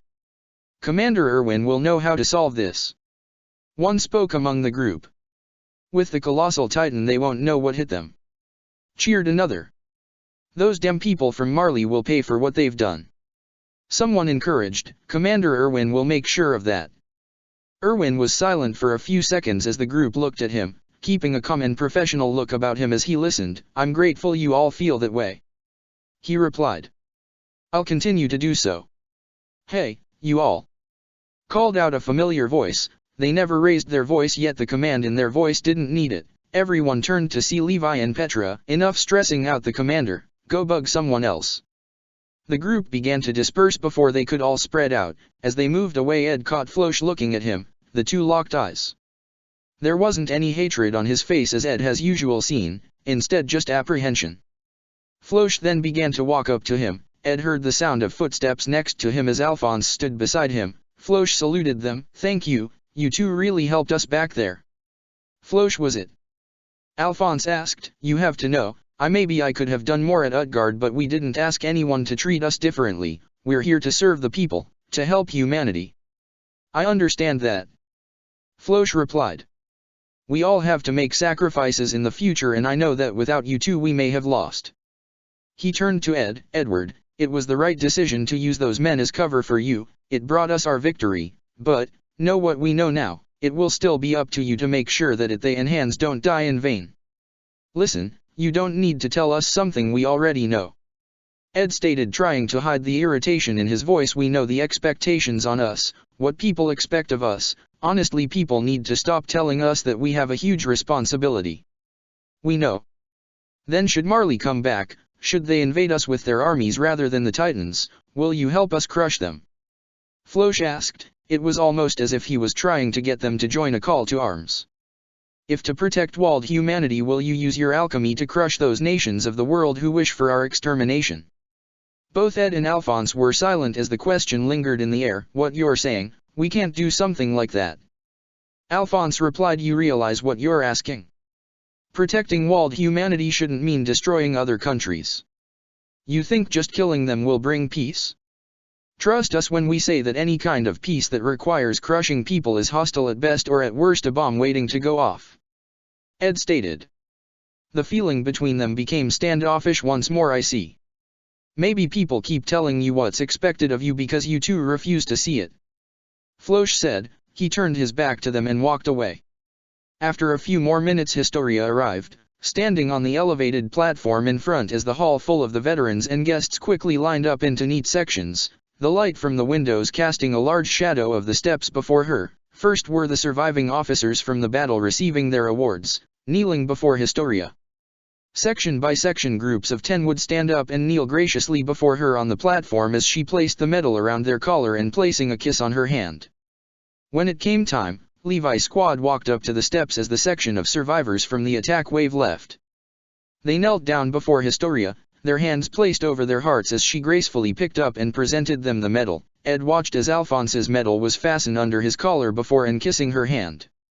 What must we do?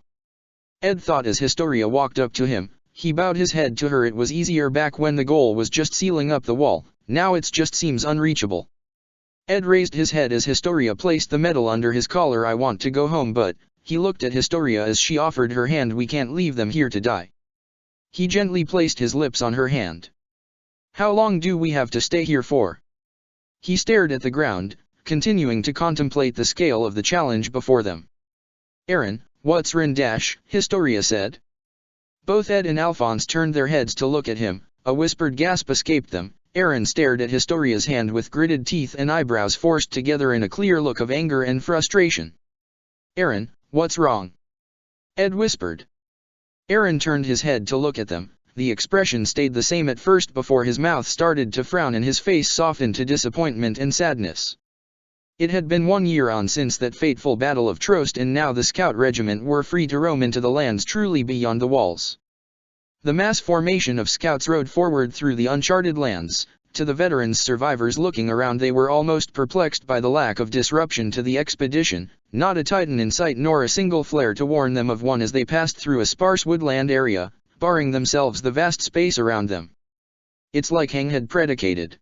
Irwin stated, it seems the entirety of those Titans on the island had moved into Wall Maria during the past 5 years. They are now either dead or captured. Commander, should we change course? Asked one of the aides. We should head towards clearer grounds. No, we will continue using the planned route. Irwin responded, all squadrons press forward. The formation continued on, through the uneven slopes and the sandy terrains, hours of traveling. As they reached over to flatter lands, red flare was blasted into the sky, catching everyone's attention. Squadrons, converge on position. They continued to ride up towards the red flare, a gathering of scouts surrounding what looked to be a 5-meter Titan lying on the ground with its face lying in the dirt, its small arms trying to pull it forward. Ed and Alphonse broke through the mass of people towards the Titan. The trail Alphonse pointed, it's already covering over. This Titan has been trying to crawl its way to the wall for a long time. Ed jumped off his horse, and next to the helpless Titan, he spotted Aaron standing near its head. This Titan, it's an Eldian like us, a person who was sent here as punishment. Ed clapped his hands together as he placed them onto the ground, a cage forming around the Titan enclosing it. Put some wheels on the cage, we can bring it with us when we head back. Hang advised as a team quickly slipped under the cage a platform before attaching on the wheels, tying it to some horses. We should keep moving. Aaron said as he jumped onto his horse. He looked at Irwin, we're close, Commander. Irwin nodded his head, all squadrons, redeploy the formation. He ordered press forward. The expedition continued. As they rode forward, the ground underneath them once more became sandy as dark rocks littered the landscape. Past the constant galloping of horse hooves, the sound of seagulls overhead filled the air. The sound of water soon followed. As they passed the edge of a large rocky cliff, a tall white wall came into sight. Both Ed and Alphonse stared at it, not in wonder as they did the large walls of Trost, but uneasiness and anger. The wall that Grisha had described in his books, the one which Marley used to throw the Eldians off of before they were transformed into Titans. The formation rode up to the hill, stopping on the edge to see it. The vast and endless ocean before them, it looked to cover every inch of the horizon in front of them. White clouds cast shadows of it as the sun shone down on it. The scouts lined across the edge of the cliff, looking in wonder, amazement, and complete awe at the sight of it. Irwin pulled out his flare gun before then firing a shell into the air, a green trail of smoke swirling into the sky. All soldiers, dismount and set camp. After a couple minutes of unpacking, the scouts quickly heading to the beach below the cliff, erecting tents around the area as they begun to set up their first base on the coast. Irwin sat on a small rock, just on the edge of the beach, watching everyone, his eyes drifting towards the horizon. It's there, it's all really there, Father. He muttered, you were right, you were right. He didn't notice it, but a small tear ran down his cheek. As far as the bases we built previously, this is probably the nicest place we settled in. Petra remarked as she stepped into the water, her trousers rolled up. She turned around. Hey Corporal, you plan on joining your friends there? She said, pointing to Levi's squad and Marlowe, who were splashing water at each other. Yes, squad leader. Jean replied. Thanks Petra. He said with a smile as he began to roll up his trousers before running into the join them. Hey Moblet. Hang yelled, look out. She tossed him a seashell which he caught hesitantly. That looks really cool, doesn't it? Squad leader, I'm not your second in command anymore. Moblet reminded her, you need to be more careful. Nifa began to chuckle as she watched them. Sorry Captain, old habits die hard and I didn't want to disturb our men. Hang replied. She turned to Levi. Oh Levi. You throw one of those things at me and I'll drown you in that water. Levi threatens half-heartedly as he watched them. You don't know where that's been. Mina splashed water at Alphonse. Playful, stop it. He laughed as he tried to cover himself as the two stood ankle deep into the water. Alphonse quickly began to splash water back at her. The play fighting became more intense as they tried to throw larger handfuls of water. Alphonse moved closer to her, ready to throw more water before he stumbled and bumped into her, falling on top and soaking her in the water. They both looked at each other, surprised as sorry. He said. Mina had a devious smile on her face before she pushed him to the she and moved herself on top of her, soaking him in the water. Now we're even. The two laughed. Ed watched them for a second before turning away towards the edge of the ocean, which looked to touch the sky as the sunlight gleamed off the surface of the water and the sea wind blew. He removed his band, letting his hair loose from his ponytail and rest upon his shoulders and back. The sound of everyone talking and playing filled his ears. He turned to the other side to see Mikasa and Armin talking to Eren as he pointed out towards the horizon. He walked up to them, catching their attention. I know I told you guys that we couldn't join you for this moment, but honestly, I'm happy I am. He said. Mikasa and Armin smiled at him sadly. He turned to Eren, who had a look of disappointment on his face. Eren turned to face him, a small smile on his face. Yeah. He said, looking down, you did agree with the commander that after sealing Maria you could leave. You and Alphonse still planning on doing so? He asked. Ed sighed through his nose as he looked back out into the ocean. No, we still have a lot more to do.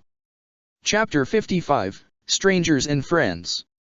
In the now occupied government building of one of the Mid-East Alliance's cities, Marley's hire sat around a long table inside the destroyed meeting room of their counterparts. The large window behind them was shattered and the roof above them was blown open, allowing the sun to shine over them and the open air tussling the small pile of newspapers lying on the table as they discussed the grim future of their hegemonic power against an increasingly advanced world, against the power of the Titans despite their victory over an enemy alliance. They looked up to the sky as they contemplated the future irrelevance of the Titans in warfare. We don't have any Titans with wings, do we? The general asked, he fist holding up his head as he rested his elbow on the table. The room was silent. General, I am saying that we can no longer rely on the power of the Titans.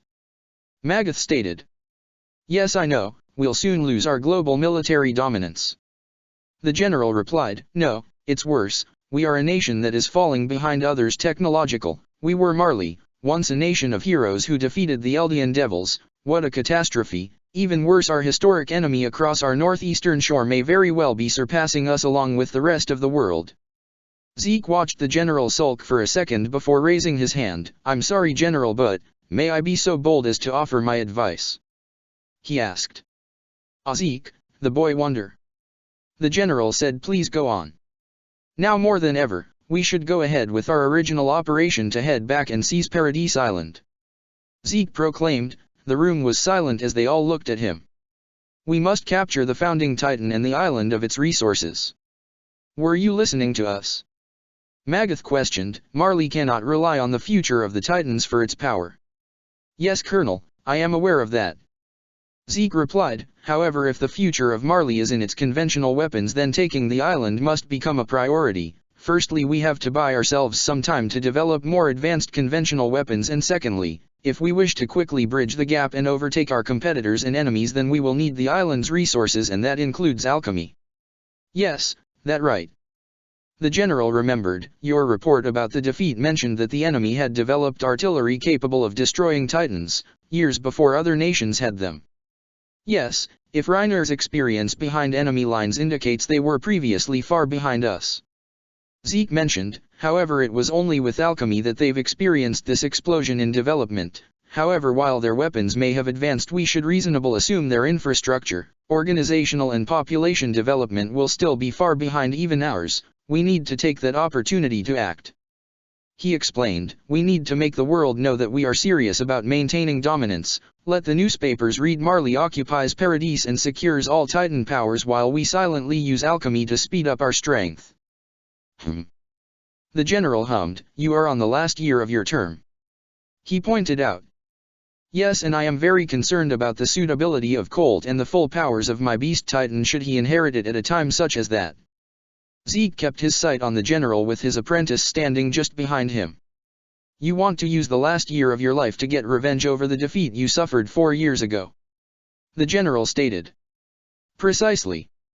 Zeke replied. He stood up from his seat. The only one who should be an end Grisha's restorationist dream should be his former son. Well spoken, boy wonder. I have never once doubted your dedication to Marley, betraying your parents as a child. The general replied. I will take your advice to the next party talks. The meeting disbanded as the military hire UPS exited the room and the building to do other tasks.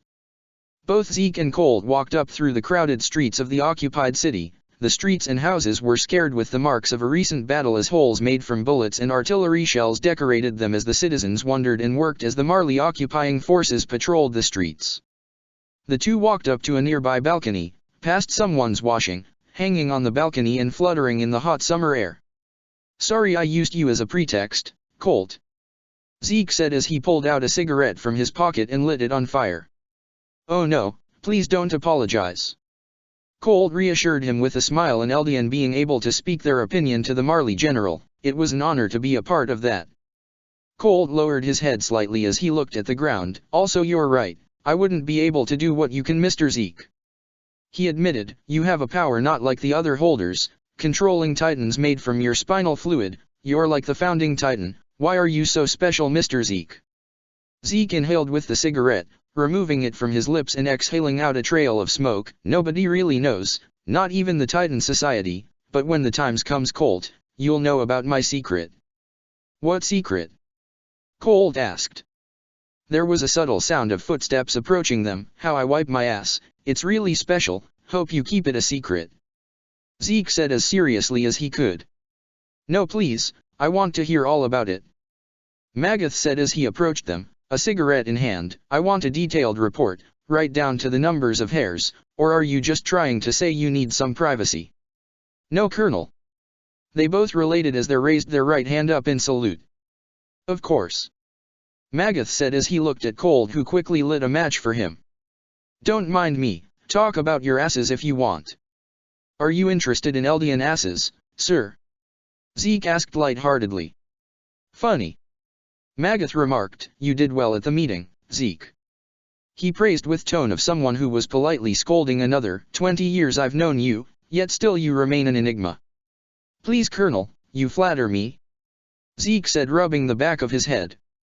"In any case, you said you can take down Paradis in 1 year?" Magath asked. "Well, I'm saying I have a single year left," Zeke replied. Magath looked at Zeke. "You said back there that Paradis could still yet be behind us in their technological development despite the use of alchemy. Do you really believe that?"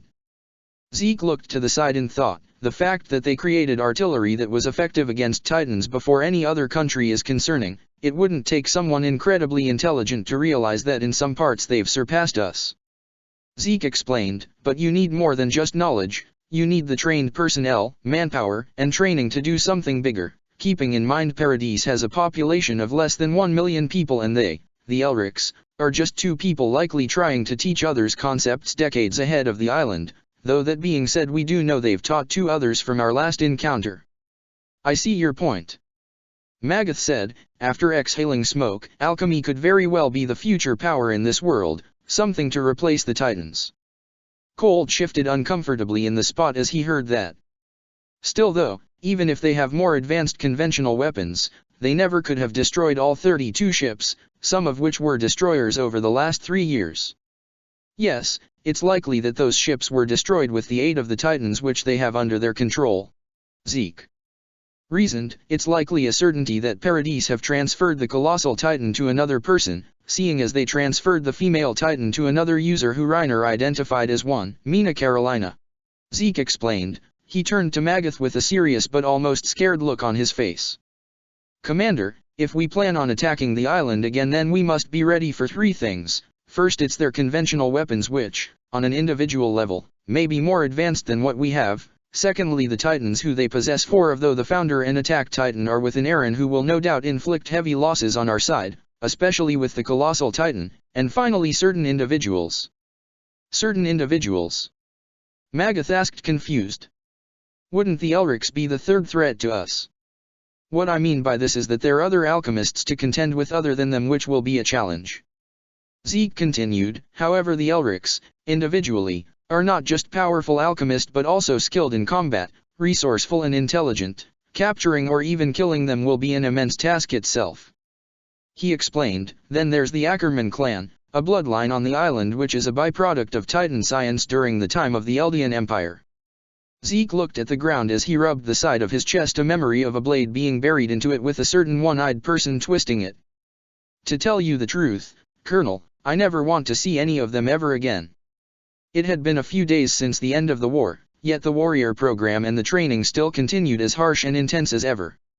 Or at least Gabby was. Udo rubbed the side of his ribs, still sore from the tackle that Gabby had given him in their hand-to-hand training. Of course she'd push herself hard on that. Udo grumbled as she walked along the street. Why did Falco have to rile her up like that? The one to inherit the armored titan is me. Yeah, good luck with that. Udo muttered to himself. He continued to walk down the street, hugging his bag close to him with his head down and his eyes focused just straight ahead of him. He wished he could block the world off for a moment or be able to ignore what was going on around him, but as much as he tried to not notice it, he just couldn't ignore it. That's a warrior candidate, muttered a passerby. He's still an Eldian. Another person said. The emphasis on the last word was filled with disgust. Disgusting rat, said another. He looked up to see the stares and the glares as some watched him walk by before getting onto the street themselves or avoided him like he had some kind of infectious illness. He should feel used to this, the hatred and the disgust from the Marley people. It was the same as always since he had to move back and forth from the HQ to the internment zone. It was worse back in the other internment zone, he tried to reassure himself. His family's old life back in one of the nation of the Mid-East Alliance which he participated in defeating. Still he couldn't help but feel aggrieved. I fought for you bastards. I'm still going to have to fight and die for you. He wanted to yell at them, he just wanted a little respect from them for what he would have to do for them. He felt his own resentment and anger start to boil in him as he continued to walk and catch more looks from people around him. He didn't notice it, but his own feelings began to surface in his expression as he looked back at them. Hey, you think you can look at us like that? Questioned a onlooker. Udo's face dropped as the rage he was feeling quickly vanished in place of fear. Damn Eldian, you think you're better than us or something? And no sir. Udo said weakly. I'm sorry I dash. You think that just you're a warrior candidate that makes you an honorary Marleyan. Another man said as a group approached him. Huh, you disgusting Eldian rat. Udo stepped back from him. No sir, please dash. We could tell your commanding officer about what you did. Said one of the men. You think they'll send in your devil family to that damned island where you all belong? Udo stepped back even further until his back was up against a wall of a building. He looked around as a group of 2 adult men cornered him. You gonna hit us? Go on then, do it. He taunted. His eyes looked at the people walking by. Someone please. Reiner, Pike, Porco, Magath. Someone, anyone. No one came and no one seemed to care about him here. Udo knew he couldn't fight back, there was no way he could and not get killed either here or being sent to Paradise. One of the men grabbed him by the collar as they then dragged him into a nearby alleyway. We'll teach you some respect, he said as he threw Udo to the ground. Think you can look at us like that? His glasses fell off his face. They marched up to him. Udo raised his hands to his face as he braced for a kick. His blood pumping, feeling frozen in place and terrified and helpless about what was going to happen. Ugh! Came a whimpered cry as the sound of a hard fist and a person colliding into some metal rubbish bins came. Udo looked up to see the man lying on the ground. What the dash! The next man was swiftly struck in the face, his head and body crashing into the wall as he fell into the ground. He felt around the ground for his glasses. As he quickly grabbed hold on them he placed them back on his face.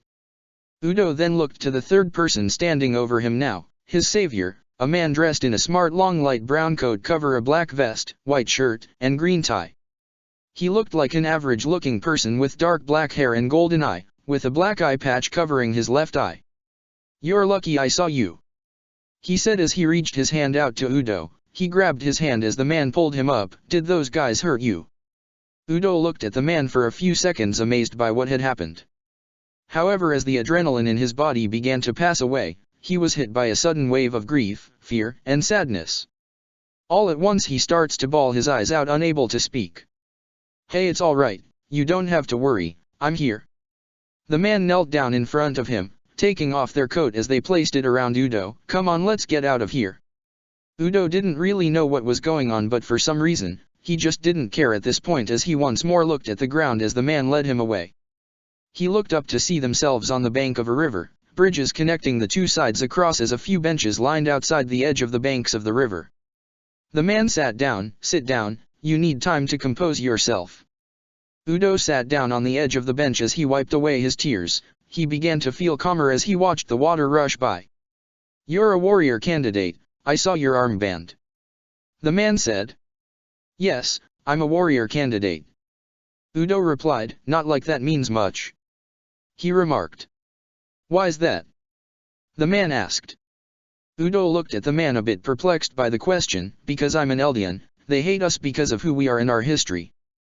Udo explained, they think we'll turn into titans and eat them, they wish we'd have vanished from the world, yet I still have to fight for them even if they treat me and family like scum. The man inhaled and exhaled deeply. I don't know how you feel, but I've been around the world and heard stories like yours. It's awful to be judged by something you can't control instead of what you do. He said. The man looked at him. I may not know you, but I know you don't deserve that, you or the Eldian people. Udo looked at the man with his mouth slightly agape and confused eyes. Then thank you, sir. Udo said, if it's all right to ask, you said you traveled the world, are you from Marley? No, I'm not a Marleyan. He said, I'm also not an Eldian, I'm from somewhere far away. He said, I'm here on research work, I'm a scientist doing some work on biology. The man looked back at him. Listen, if you have any friends or family, it's probably best you walk with them. My friends all finish at different times. In fact, I left early because one of my friends threw me to the ground during combat training. Also, I'm the only one with a pass that can leave the internment zone. Udo explained. I'm usually walking alone, but this is the first time this has happened. Sorry to hear that. The man said. How is your visit going then? Udo asked, hesitantly. How's Liberio? It's been going well, it's always nice traveling, my brother and I did it a lot for our own thing when we were younger. He explained, but honestly I think I left because I wanted to get away from here. Why's that? Udo inquired further. My brother and I, our relationship has been a bit rocky, something happened not long ago and we couldn't really patch things up. He stated, it's funny though, for a time we just avoided each other, now I just want to see them again. The man looked towards the river now. I want to tell him it's fine. He turned back to Udo. Oh, by the way, you said you were struggling in combat training, I could offer you a few pointers. He offered. I'm also going to be the internment zone for my research, so I can meet you somewhere you'll feel safer. Udo looked at him more confused by the offer. Are you sure you want to do that? He asked. Yeah, I know a thing or two about fighting. He said, I guess you know by now. He chuckled. I'm sorry, I should have asked your name. He said with a cheerful smile. It's Udo Free. Udo replied. Nice to meet you, Udo. He said, my name is Hohenheim, von Hohenheim. Edward sat at the bench as he watched the water rush past the bridges that connected the two sides of the banks. An orange light washed over sky as the light of the setting sun sparkles slightly on the water. Ed tapped his fingers on the side of his briefcase which rested on his lap. Around him he could hear the sound of children playing, people walking by and the sound of cars humming in the distance. Ed periodically looked around trying to see if anyone was nearby. So far it looked empty as everyone began to go home. A person then walked up and sat on the edge of the bench, a bag placed between them. What's one of the main ingredients for cake? Edward asked, still staring at the water. Calcium. The man replied. Ed chuckled as he turned his head to face him. Hello, Armin. He greeted him. Armin was dressed in a smart suit with a hat slanted down to cover his face. How's his spending time in Marley been? He asked. Did you find it a shock at first? Nah, I've seen places like this back at Ames Tries, I'm pretty used to it. Ed replied. How have you been? Ed asked. I'm doing well. Armin replied. I've managed to improve my flame alchemy skill lately. He said, his voice wavered slightly at the end. That's good to hear. Ed replied. How's everyone else? He hesitated, saying. How's he doing lately? They're doing well.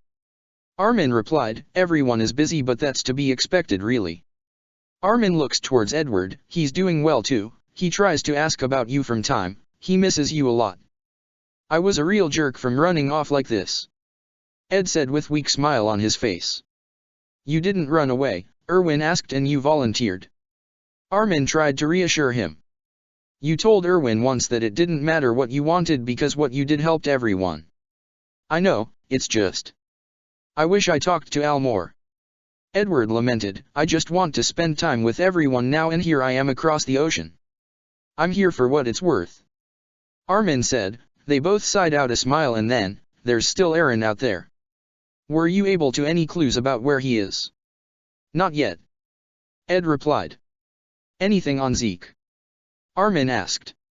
I've looked through a couple of the internment zone's public records on his life but found nothing we don't already know, hopefully any records here will be better. Ed replied. However, I did meet a kid who happens to be a warrior candidate. He almost got beaten up by a bunch of guys and I saved him. Armin listened interested. I met him a few times already. I got an idea that the Marley officers are planning something if only just vaguely. It's not a bad start. Armin said. He then pulled out an envelope from his jacket and handed it to Ed. He opened it and pulled out the folded paper inside. But this will help. Ed looked at the papers. He scanned through the contents. So Aaron is here then. Ed said, looking up from the report. Did he only send just one letter? It's all we have so far. Armin replied. He said he's leaving everything up to Zeke then. Ed said, reading the paper, which makes trying to make that profile of Zeke more important. Even if we have to do this, Erwin still doesn't trust Zeke. Armin stated. Neither can I. Ed said, call it a hunch or maybe just a grudge, but I just can't trust the guy. Armin leaned forward slightly, yet we're now stuck following his plan considering our lack of alternatives. He looked at Ed. Ed looked back at him as the two stared at each other. He started to glare at him. No, how many times do I have to keep telling you? Plenty of times, but I just pointing out what should be obvious. You said you can't trust Zeke, maybe rightly so, but we have little other viable options that doesn't involve his plans. Armin highlighted. I told you before, whatever comes our way, we'll find a way to deal with it and win. Ed stated. Beside, Erwin said we're playing our cards close to our chest, so we just have to gather information, see how things go and try to go from there and stick to our plan. Armin looked unconvinced. All right, if you think that is for the best, just don't close the door on it completely. Everything is set up for you and Alphonse if you're ready. It won't happen. Ed grumbled. He sighed heavily as he turned to read more of the report. Tom Xavier. A carefully drawn portrait of the man underneath the report. Yeah, Mina and Erwin have been trying to look through their memories about Zeke. That name kept coming up. Both he and Zeke seemed to be close. Armin explained. That name, this guy was the previous holder of the beast. Ed said, that's what the records said. I should start looking into him, might shed some light on things. He turned back to Armin. Did you bring the uniform? Armin nudged the bag. Ed pulled it to him and looked into it. A neatly folded set of Marleyan public security clothes greeted him. Good luck, Ed. Armin said, and, if you see Aaron, tell him to come home. Edward sat at the desk inside the library near to the hotel that he was staying in. A small pile of books and records lay on his desk as he read through the different newspaper clips and papers looking for anything related to them, finding his date of birth, their parents, and former residence. He looked at the small pile that sat on his desk, all the papers that he could find on both Zeke and Xavier. So far the only records I can find about this guy is from anything inside the internment zone, nothing from Marley though, except that he's a Titan researcher and their warrior. He read through the records of Xavier's life. It looked like everything was in order, everything until he reached the age of 17, when the last piece of recorded information about him was the fact he did hard labor once after forgetting his papers passing through the gate once. Then after that, it was like he had disappeared off the face of the earth, and then 8 years later, an article about a knowledgeable Titan researcher named Tom Xavier inheriting the Beast Titan. He came upon an old newspaper article, an obituary for a mother and her son found dead at their home in a newspaper in a Marley public record. Maybe it was morbid curiosity, but he read the story. Mother and son found dead in their home. His mouth twitched into a grimace as he continued to read the story. Their names were Alice Ampern and Paul Ampern. Public security forces have ruled this as a murder-suicide. Upon further investigation, it was discovered that Paul Ampern had Eldian blood while his mother was a Marleyan. So far his Eldian father has yet to be located and apprehended by security officers. Ed sat back in his seat, his finger pressed against his lips, wondering. He continued to read further. Alice was 26 and her son was 7 years old. He read out loud, both presumed dead on Tuesday, August 14, 8-. Ed's blood suddenly ran cold. He turned back to the small pile of papers from the internment zone and scrambled through them. He found the last piece of recorded information after his disappearance from the records. It was just a year after their deaths then he became a Titan researcher. No way. He got up from his seat and rushed over to the same section of the library, looking through the names, archives, and registers that the shelves held. He then stumbled upon the marriage register of the city, a large book which was dated for the last 30 years.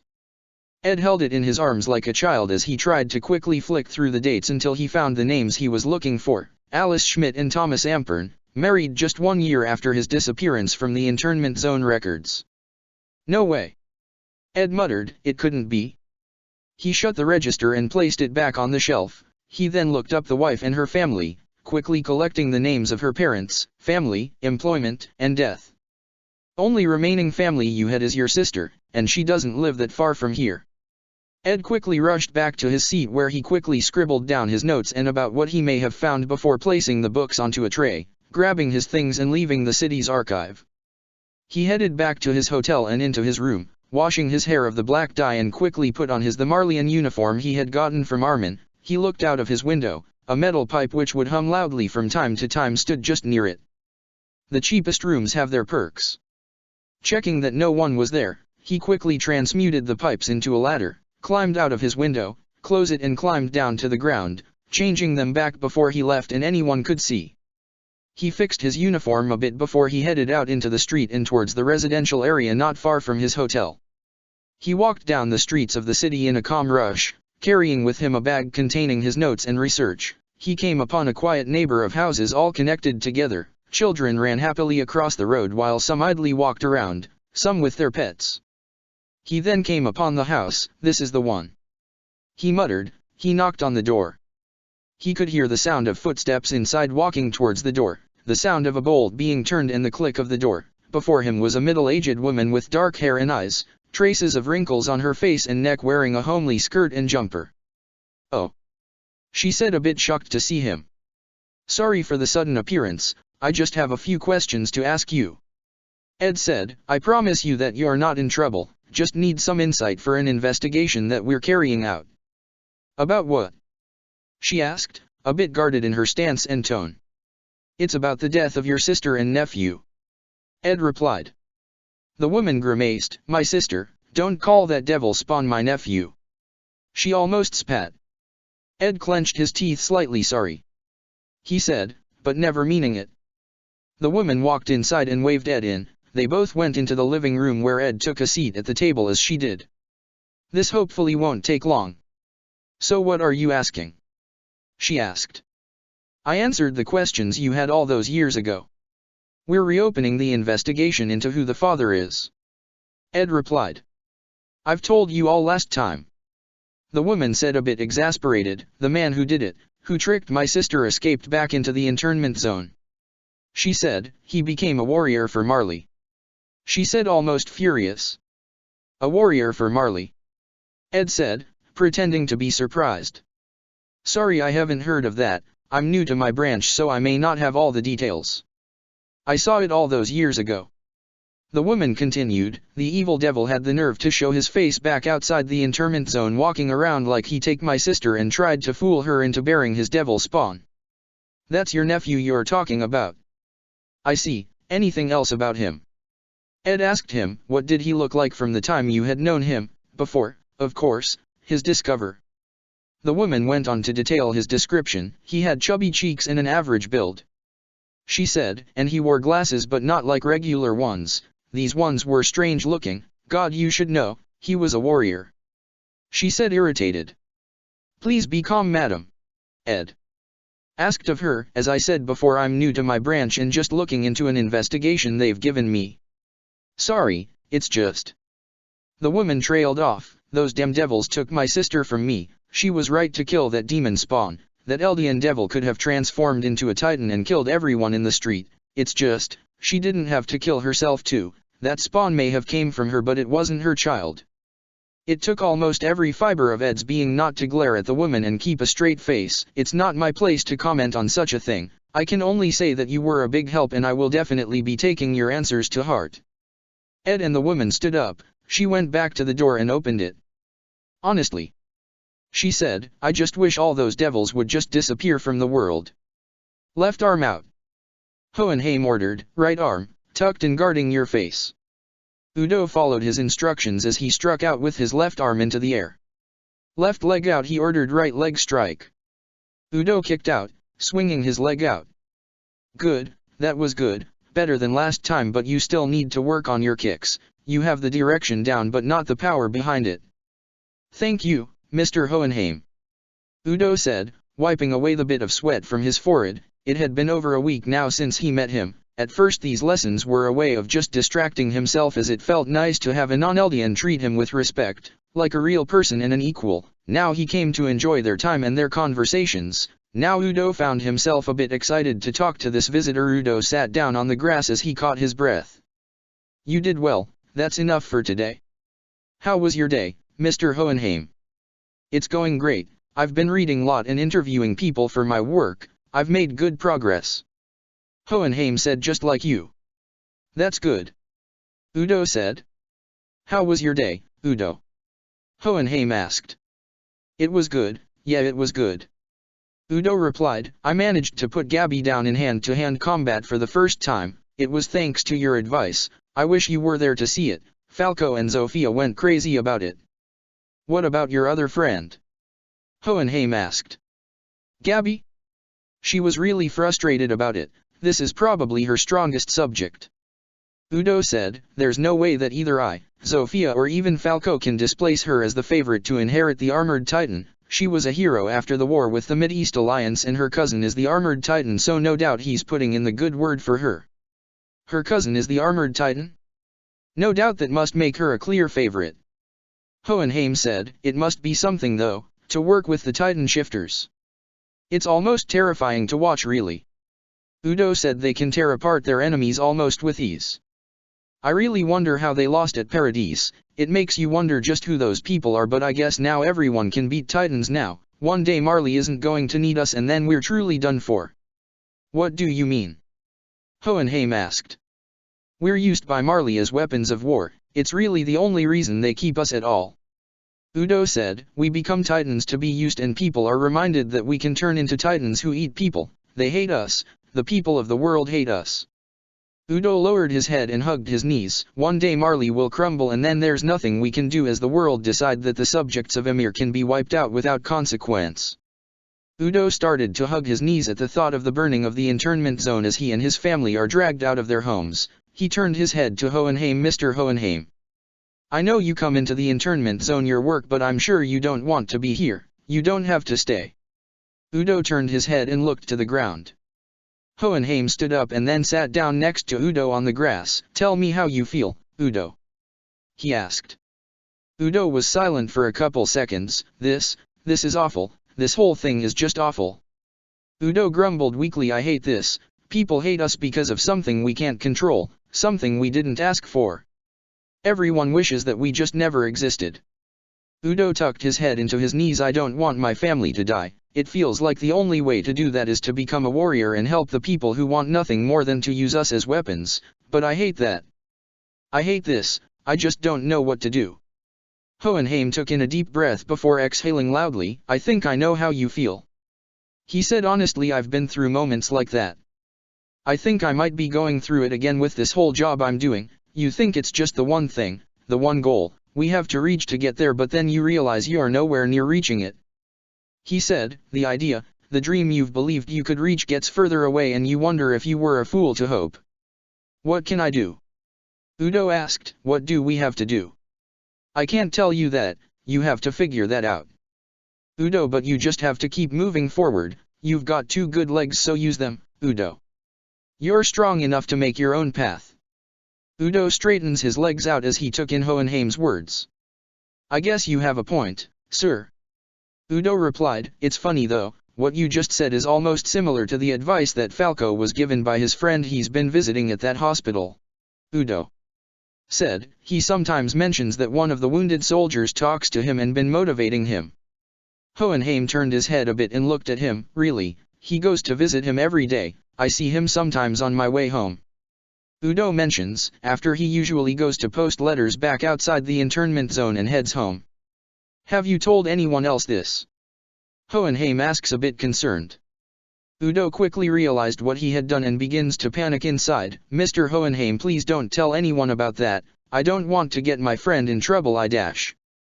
Udo, don't worry, I won't tell anyone, I promise. He replied to Udo's relief, I'm just saying don't tell anyone else you saw that or you and your friend could get in trouble. Thank you, sir. Udo said. Don't mention it. Hohenheim replied, you should head back home, your mom is probably worried sick to death wondering where you are. Udo gave Hohenheim a weak smile as he stood up. Same time tomorrow? He asked. Udo nodded his head as Hohenheim responded with a thumb up to him.